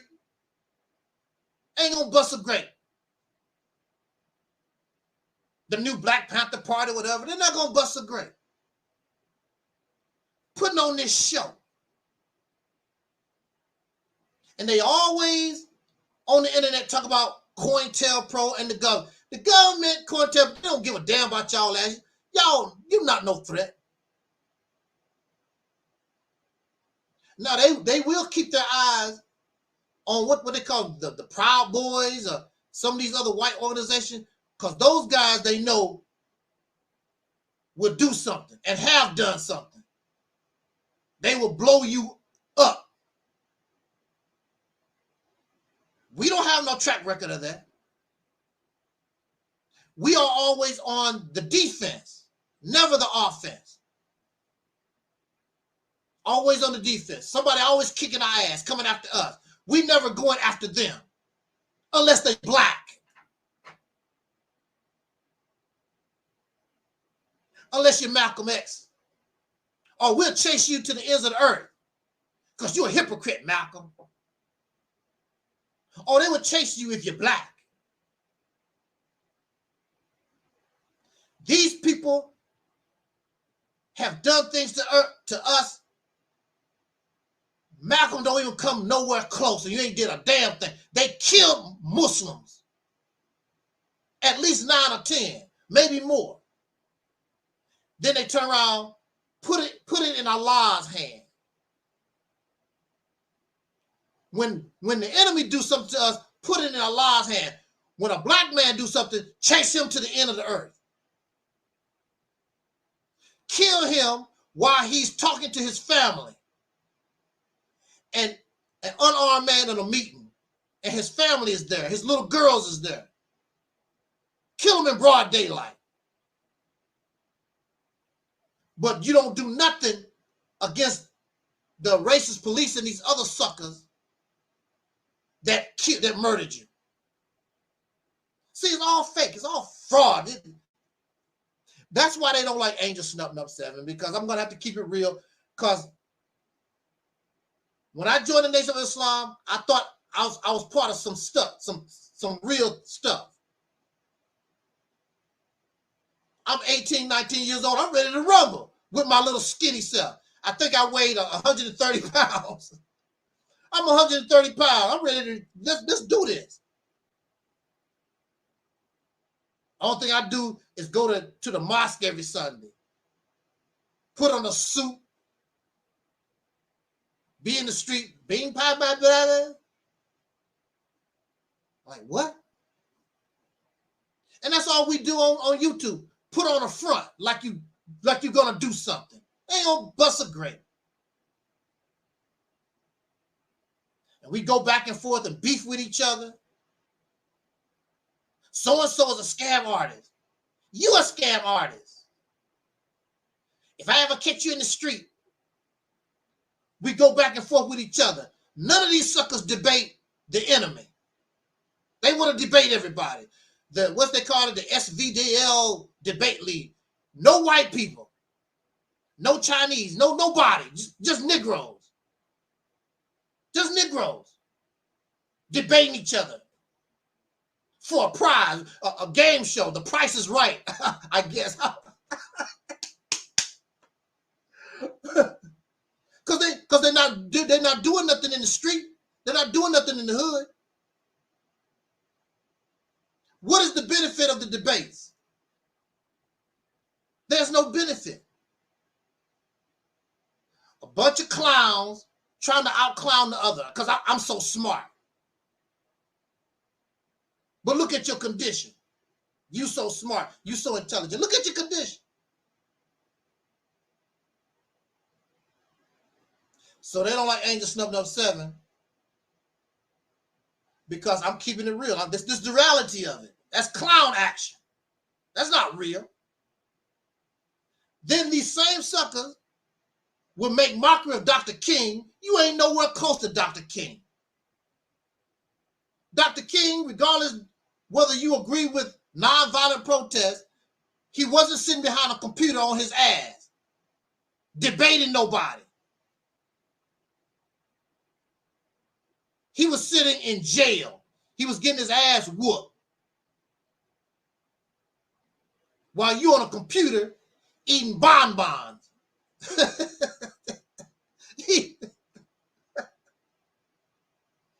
It's embarrassing. Just putting on a front. Who the hell you think you fooling? And here they come, want to try to tell me who to like and who not to like. I put up a picture of Oprah Winfrey. I've always liked Oprah Winfrey. I always thought Oprah was fine. I didn't care if she was fat. I saw a black woman. She was smart. She was intelligent. I love Oprah Winfrey. So I put Oprah Winfrey on my page. Oh, here come these Pan-African pro-black folk. Oh, she this is. I don't give a damn. I don't care about that. You don't tell me who to like and who not to like. None of you don't control me. Just like when I was in the Nation of Islam. I grew up on Elvis Presley music. And the Captain and Tennille and Neil Sedaka and a lot of white artists. That's who I basically was listening to. A lot of the people that was on TV, because I didn't listen to the radio. My mother listened to James Brown and some of the other black artists. But I didn't really listen to the radio. I didn't listen to records. Most of the music that I heard came on the TV, and that's who I heard. I heard Elvis Presley. I heard the Beatles and whatever, and I liked them. So when I was in the Nation of Islam, brothers talking about, you listen to Elvis Presley, he said that a black man can't do nothing but shine his shoe, which turned out to be a lie. But I like Elvis Presley music, and I'm going to listen to Elvis Presley music. I'm not going to change who I am and me because this crap. I'll be happy to leave. They never kicked me out. And I played my Beatles, and I played Elvis Presley music. And I still listen to Elvis Presley, and I still listen to the Beatles. I don't give a damn about what y'all talking about.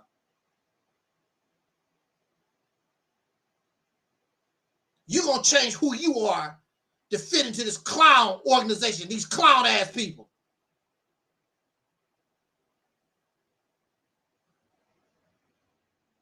And you know you like what you like.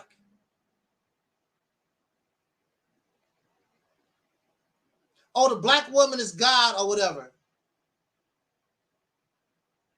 And you know you like light-skinned black women. You still like a black woman, but you like light-skinned.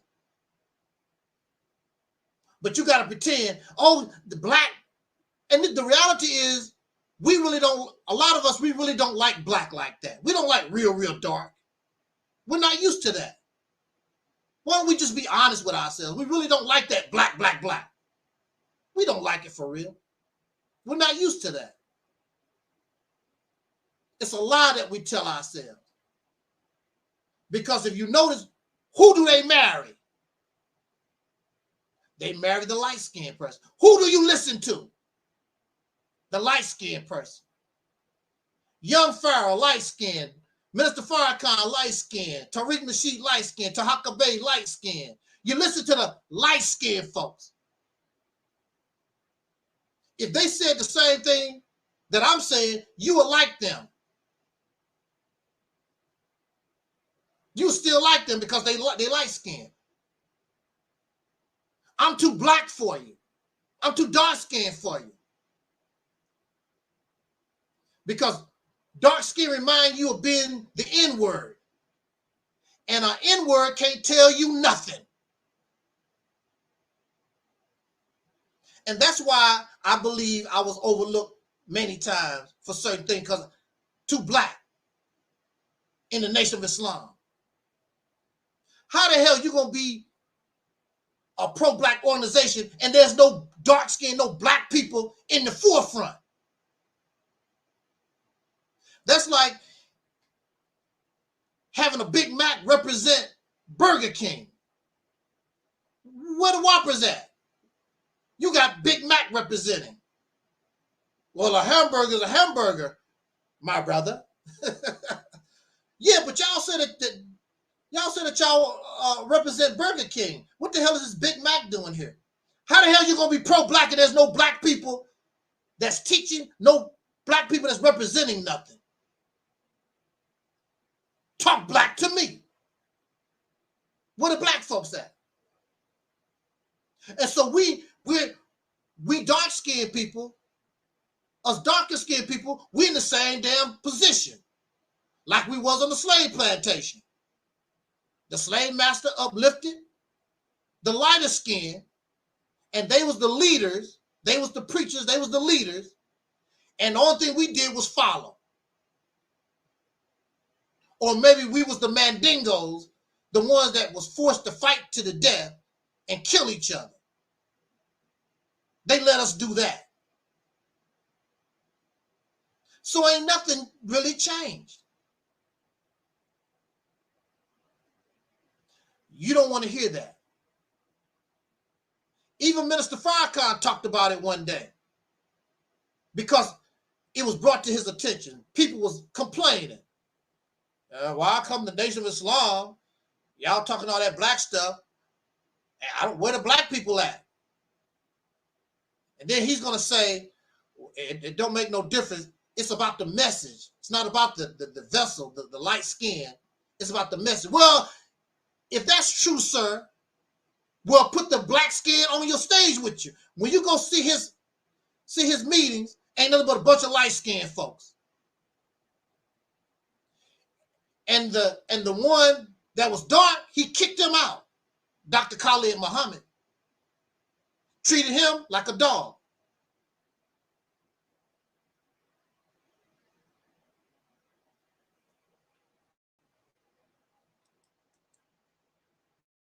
Anybody got something to say, you can come on here, join the conversation for a little while, because I got the time. Join the conversation. I'm almost done with this topic. Y'all been really quiet in the chat room. Been real quiet in the chat room. We almost done with this subject. We're gonna get done. We're gonna get to the conclusion here.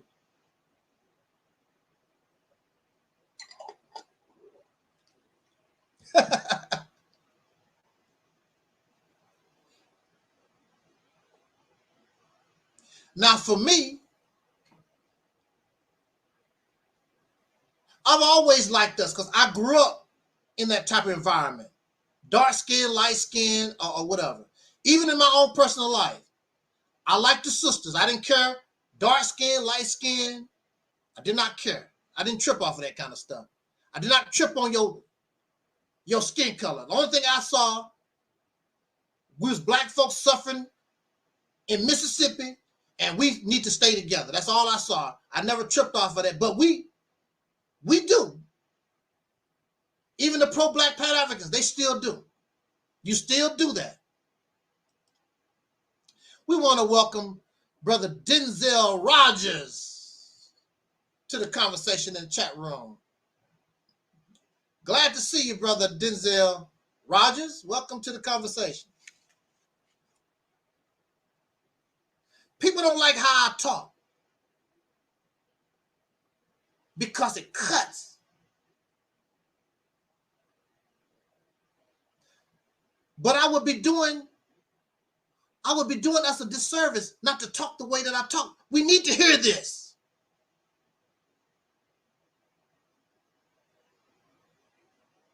All this fake pretending like we tougher than it, you only fool yourself.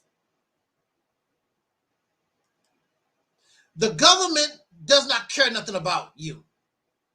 They don't care about us. We're not no threat. You saying that so you can feel good about yourself. Oh, the government, if the government really started messing with us, a lot of us would shut our mouth and get off YouTube. This is a fact. Y'all scared ass.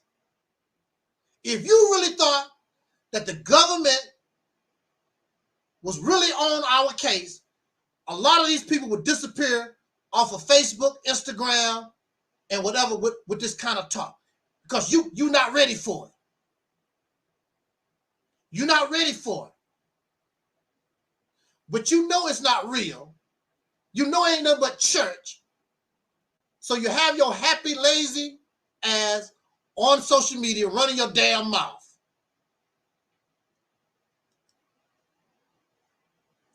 If you saw some of these people going to jail, especially your YouTube personality, over some of the stuff that they do, you'll watch these people will disappear. You shut your damn mouth because you ain't ready. You ain't ready for jail. Even a few days. You ain't ready for what Dr. King went through, the Black Panthers went through, all our people in the 1960s. You ain't ready for that kind of action. You run your damn mouth. You are a great pretender. And you don't fool me. That's why these people don't mess with me, because you don't fool me.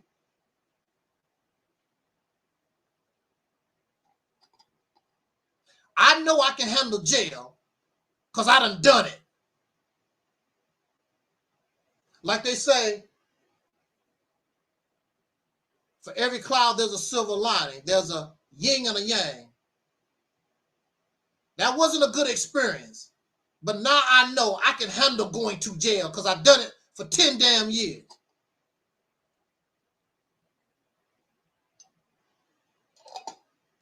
Just the thought of it scared some of y'all to death.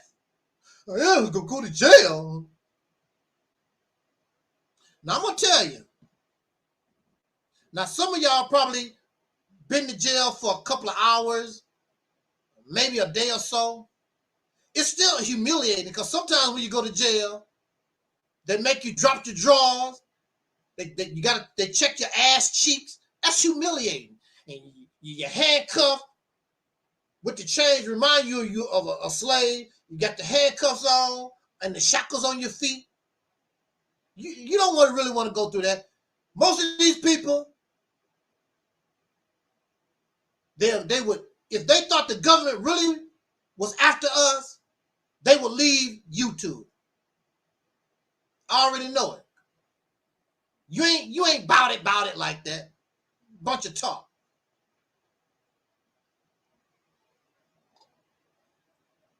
And the ones who running their mouth, who have been to jail, they don't want to go back. They even get upset because their channel, YouTube channel, get flagged. Why are they flagging my channel? Flagging my Instagram, flagging my Facebook. They flagging me. They get upset over that. And they change their tone. Like Sarah Sunseti. Sarah Sunseti got tired of them terminating his channel. Now the only thing he talked about is some fabricated Egyptian stuff every day. He don't talk all that hard crap he was talking. He got tired of them knocking his channel because it's messing with his money. You got to start all over again with your channel. Sarah Sunseti selling shea butter and t-shirts and stuff. He don't want to mess up that, no. Got a steady income. Sarah Sunseti don't talk nothing like he used to talk. We're going to bring this conversation to conclusion. Why is slavery important to Black Americans? Because slavery, and some of you already probably going to guess, or maybe you didn't heard this before.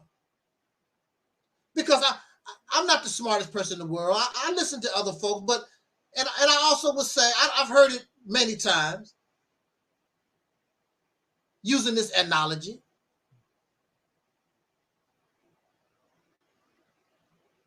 Slavery is hell.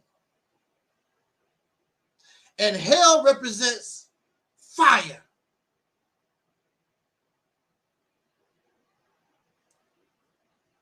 You put anything in fire, it can purify. Did you hear what I said? It can purify. You put something in fire or you heat something up, it can sterilize. It kills the germs.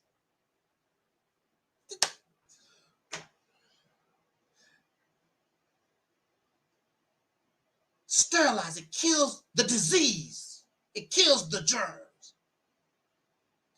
It purifies.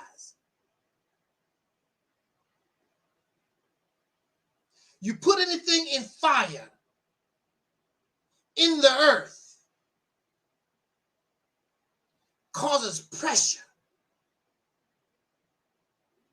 So when you put a piece of coal under pressure, under the fire, under the heat, it creates one of the hardest materials on this planet called a diamond. But when you first get the diamond out the ground, it's dirty and it's ugly.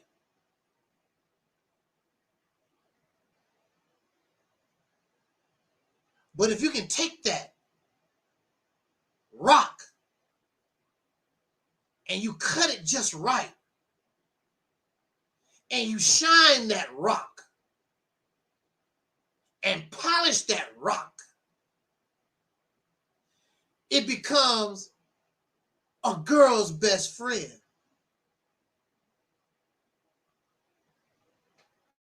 A diamond is a girl's best friend.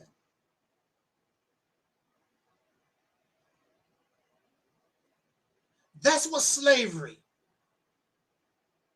is important. Even though it's a bad situation.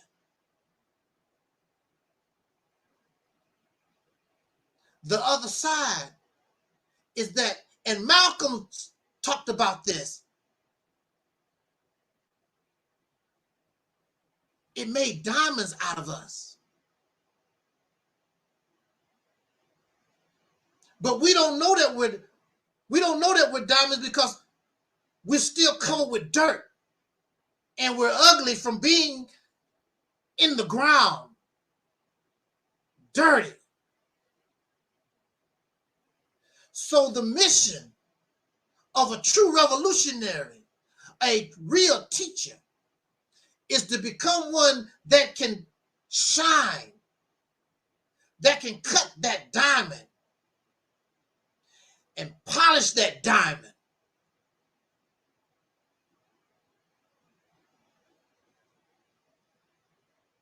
So that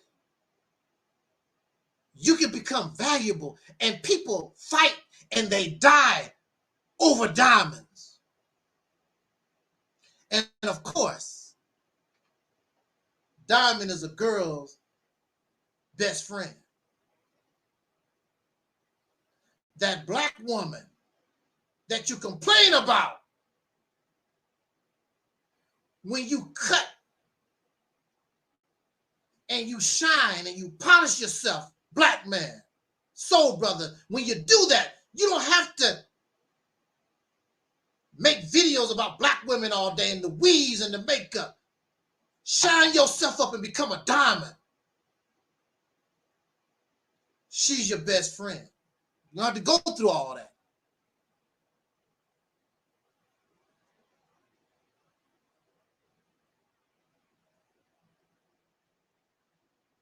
So why would you? So that's the thing about slavery. And each diamond that comes out the ground is different. To my knowledge, none of them are the same. But again, it goes back to the pro-black folks and the religious folks. They want us all to be the same. That's not a reality in the natural world.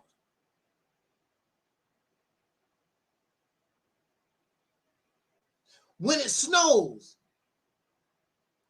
I'm told that every snowflake is different.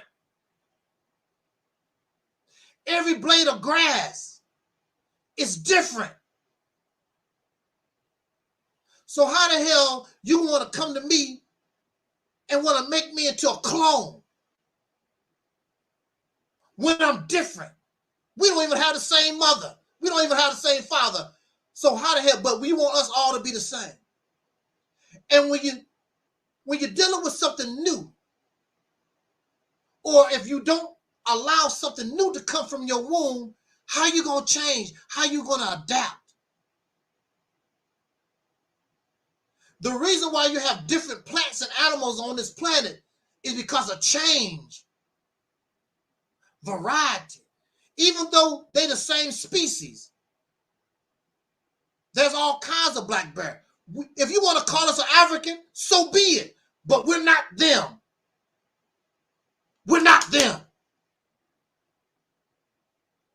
Our situation and what caused us to be who we are, we're not them. We're not the Native American. You can call us Native American, but we're not them. Who you think, what you talking about?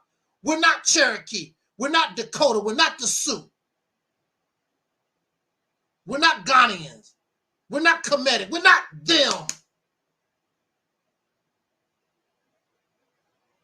Even though we could be in the same family.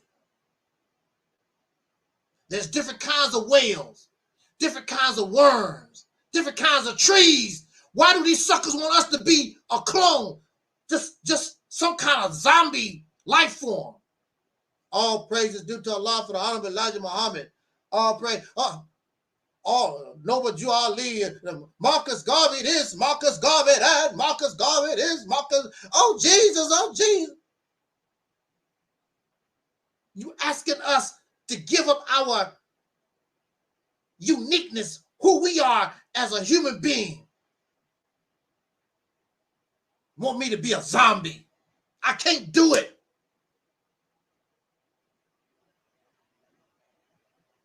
What if all of us was Denzel? You wouldn't even know who the hell I'm talking. I'm brother Denzel. We got Denzel in the chat room, another Denzel in the chat room. You see how stupid that sounds? All of us are the same. Mello is Denzella. All the females will be Denzella. Hell, she could be Denzel too. Who cares? She's Denzel. See how stupid that sounded? But that's how they want us to live. That's what they want us to do. To be people that we've never been. And deny our own selves.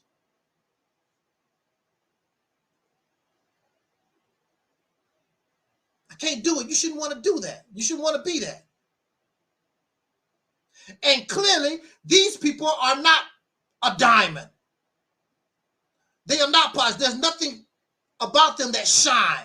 They've been on this planet for 1,000 years or longer or whatever. You want to be them. Look at the condition of humanity around the earth. Why you want to be like them? I know you want to blame the white man for everything, but even according to your teachings, the white man wasn't always here all the time. And these other suckers was having war, they was fighting, they was doing all kinds of crazy stuff before the white man showed up. So why you want to be like them? Matter of fact, that's probably who the white man was copying, because they was here before the white man. White man said, damn, I guess that's how you do things. And they copy them. So why you want to be like these people who created this mess that we're in right now? They part of it. They also participated in slavery. And you want to be like them. The Arabs participated in slavery. The Christians participated in slavery.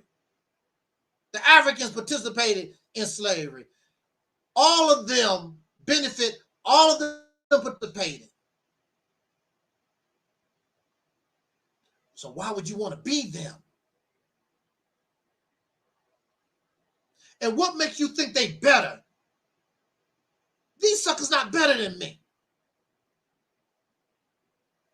You think they better than you. The Bible and the Quran has nothing to do with Black Americans. That's a story that happened in foreign lands. Nobody in the Bible, no Black person, no Black people, Americans, we ain't related to nobody in the Bible. Period. We've never lived in Africa. We never lived in the Middle East. We've never had those names. We don't have nothing to do with that. That's a story. If you want to believe in the scriptures, that's a story of their rebellion against God. It don't have nothing to do with me. That's their story of how they dealt with God. We don't have nothing to do with that. How did you get involved in it? We didn't even exist. The Bible and Quran has nothing to do with us, period. You make up this stuff.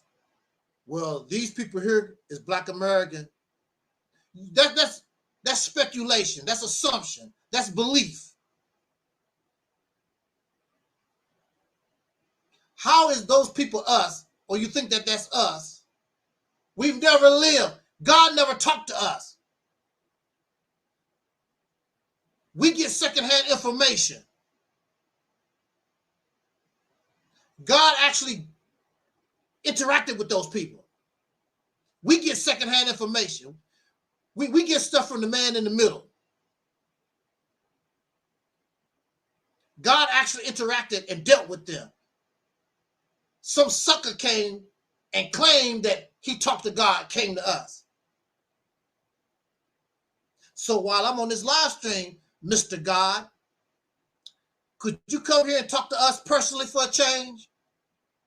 I'm tired of these middlemen who rebelled against you. How is a person, and it's clearly written in both the Bible and the Quran, these people rebelled against Allah. These people rebelled, and they're going to come here and be experts and tell us how to get right with God. Explain that to me. How are people that rebelled against God going to come to us and tell us how to get right with God?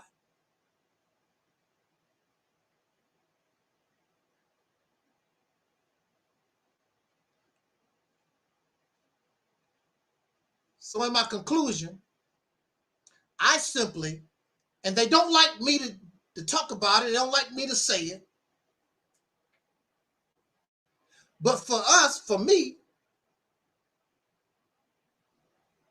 I chose the identity of soul brothers and sisters for the time being, because it takes us away from the race card.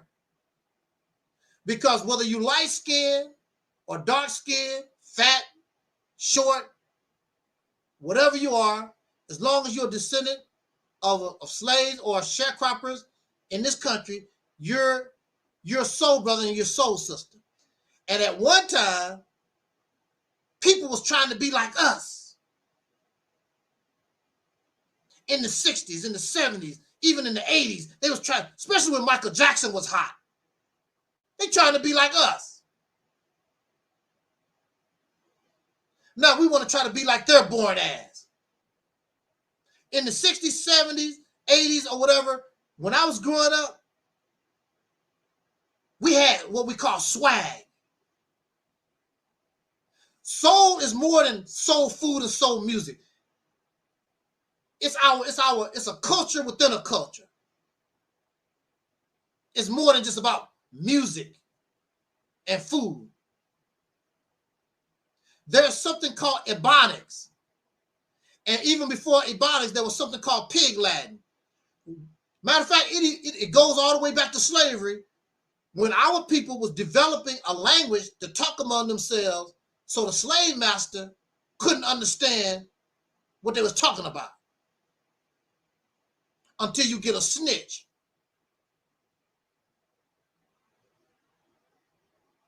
Because even in the 60s and 70s, we would be talking, what the hell is them Negroes talking about? They didn't know what we was talking about. Our own language, out of the language of the oppressor, because that's all that we know. We make up our own language. I heard that the Nuwabians, Dr. Malachi York, even though he's a convicted pedophile or whatever, anyway, they developed their own language. So we developed our own language, and brothers used to have their own little swag, how they used to walk and talk. We had our own way of doing things. There was something that we used to do called playing the dozens. I'm pretty sure you heard of that. That comes from us. How we dance, how we dress. The world used to follow us. Even in our struggle, people around the earth look at us, at our struggle in America against our oppressor. They look at us like, wow.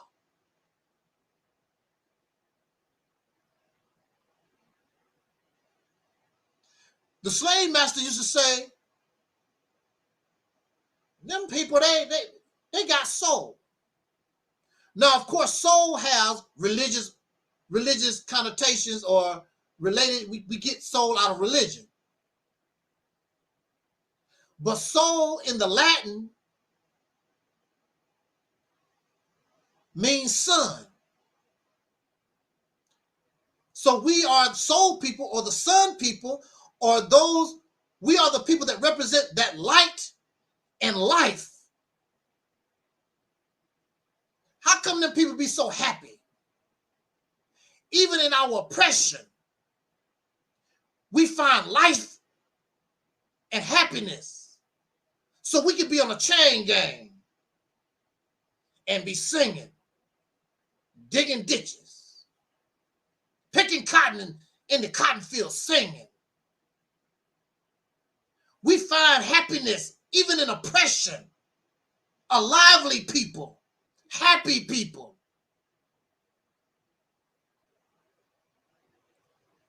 We are the real chosen. If there's a chosen people of God, we are the chosen because we've been through hell and back. The only thing for us is we need to be polished and shine and cut in the right manner. Soul, brothers and sisters, soul power. And we give that what we want to give it. Ain't no Arab can tell me nothing. Nobody in Europe can tell me nothing. Ain't nobody, no foreigner gonna tell me nothing about myself. Because I'm not trying to be them. I'm gonna be me. What make them better than me? So that's what they do when they come to me with all this garbage. Because you think they better than us. And so we only get stronger when we put ourselves in a position where we can make our own laws, produce necessities and things that we need in life, and we can bring all this to the forefront. And then we begin to feed off our uniqueness, our originality like we used to do. They follow us in our dancing. They follow us in our singing, in our clothes, and in our behaviors, our swag. They will follow us to heaven because that's where we will lead all humanity to heaven because we are the Son of God. We are the Son.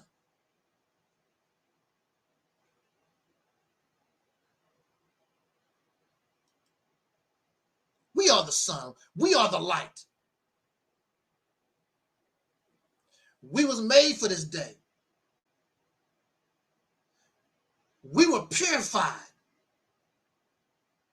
All this stuff was taken away from us during the purification process of slavery. We get to start, humanity get to start all over again from scratch. And this time, we can get it right. And of course, there will be those who are jealous of that.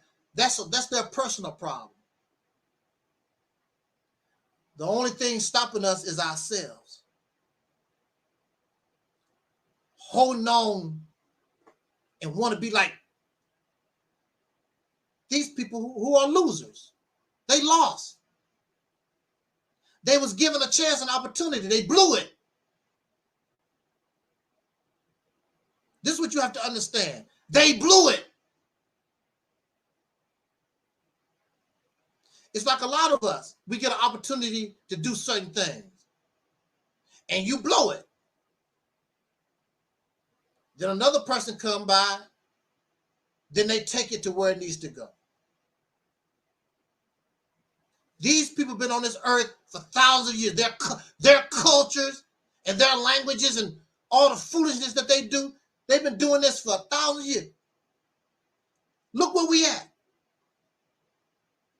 So clearly, if humanity wants to progress, if humanity truly wants to evolve, we have to go in a new direction. And we are the ones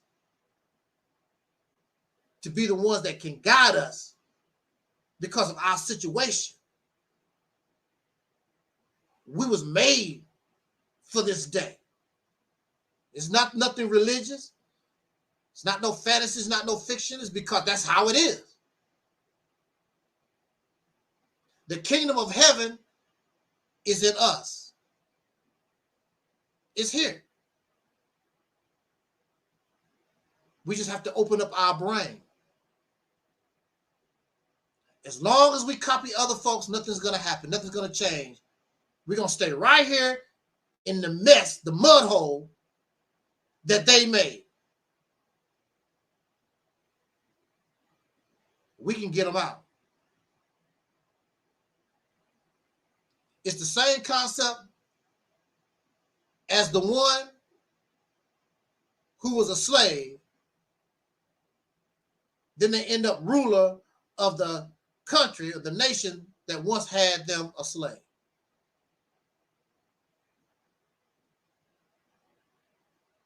We are the opposite of them. They represent death and destruction and violence. That's their history. Even according to their Bible and Quran, it's violent, destructive, rebellion.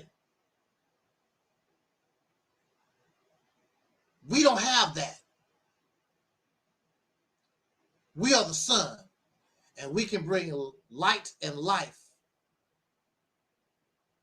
Happiness in the real sense. Joy in the real sense. If you recognize who you are and stop trying to be somebody else.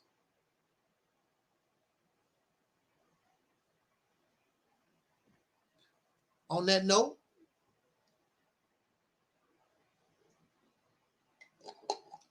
I appreciate you. You listen to us this spontaneous Wednesday afternoon. I really appreciate it. Again, shout out to our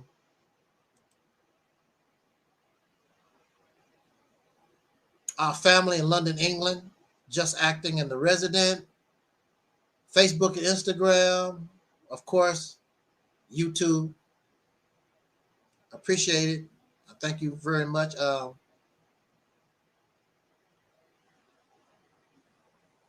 Got a lot of things going on here. Pretty busy. But like I said, I have the time to talk to us. And I know it's been a while. And I know for me,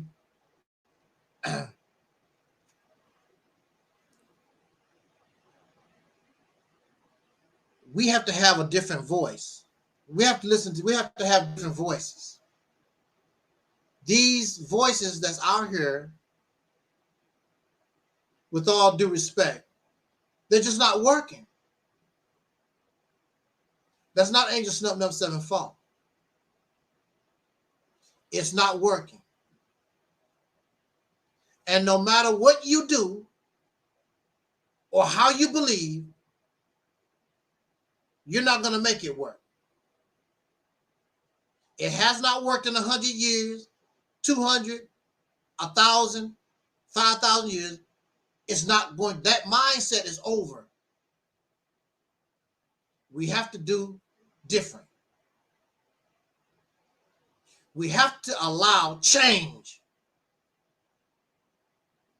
You can still like Tariq Nasheed. You can still like Tahaka Bay or Louis Farrakhan and Brother Ben X or whoever, Young Fire. You can still like them, but we have to change.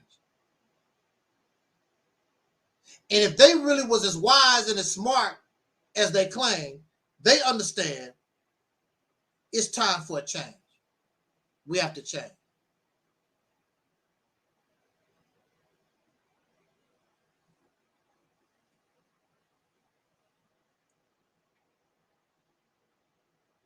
So on that note, again, thank you so much for listening. Jot down your comments, subscribe. If you do want to donate to Angel Snub 7, the information is in the description box. If you would like to get my autobiography, the information in the description box. Everything is in the description box. Subscribe to the Deacons of Reality YouTube channel. The link is in the description box. And also, let me go back up here, find out. Subscribe to our brother, Why Supreme You Allah. That's the link right there. He's the only one that I really can listen to.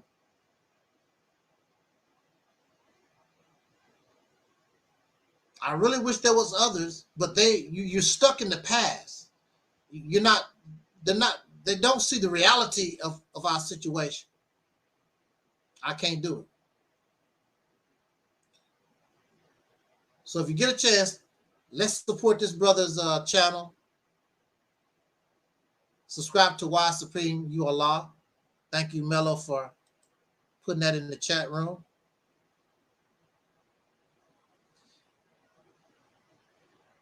If there's any questions or comments, we can get out of here. I might try to do the next, the other topic. I might try to do it this weekend. I'm not really sure. It's according to how subtle I get in the rest of this week. It's been a very busy week. Woo! Got to take care of some personal business. I also been to the doctor, and everything's still looking good for me. I can report on that.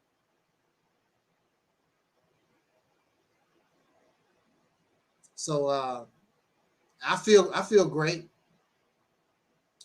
I sort of feel fat though. I need to do a little bit more exercise and change my diet around some, because I'm not used to being as heavy as I am. I wish I could go back to 140. That's not going to never happen. But if I can get back to like 170 or something like that, that'll be right on the money. That'll be right on the money. I love 170. I know I never see 140 again, but if I can get to 170 again, that's cool. I don't know how these people can live and they get all this weight on them, because you can actually feel it. You feel like it's dragging you down. Every time you step, it feel like a brick is something on your leg. I don't know how you do. I got to get that. I got to get this stuff off of me. But it's also a good sign. It's also a good sign that I can pick up weight like this, because if I was sick, I would be losing weight, and y'all be like, "Ooh, Taalik done turned into a skeleton." So it's good I'm able. So that's a good sign that I'm doing pretty well since I'm able to gain weight and keep that weight on. I thank you. I thank the Deacons of Reality. I thank Mellow Cap. I thank Denzel Rogers. I thank y'all so much. I thank MD20 for passing by. I thank everybody for helping make this live stream successful. All I want is my 10 views. That's all I want is my 10 views.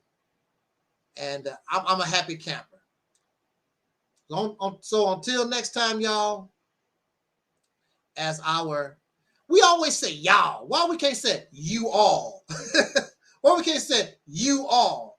We got to say y'all. Country as hell.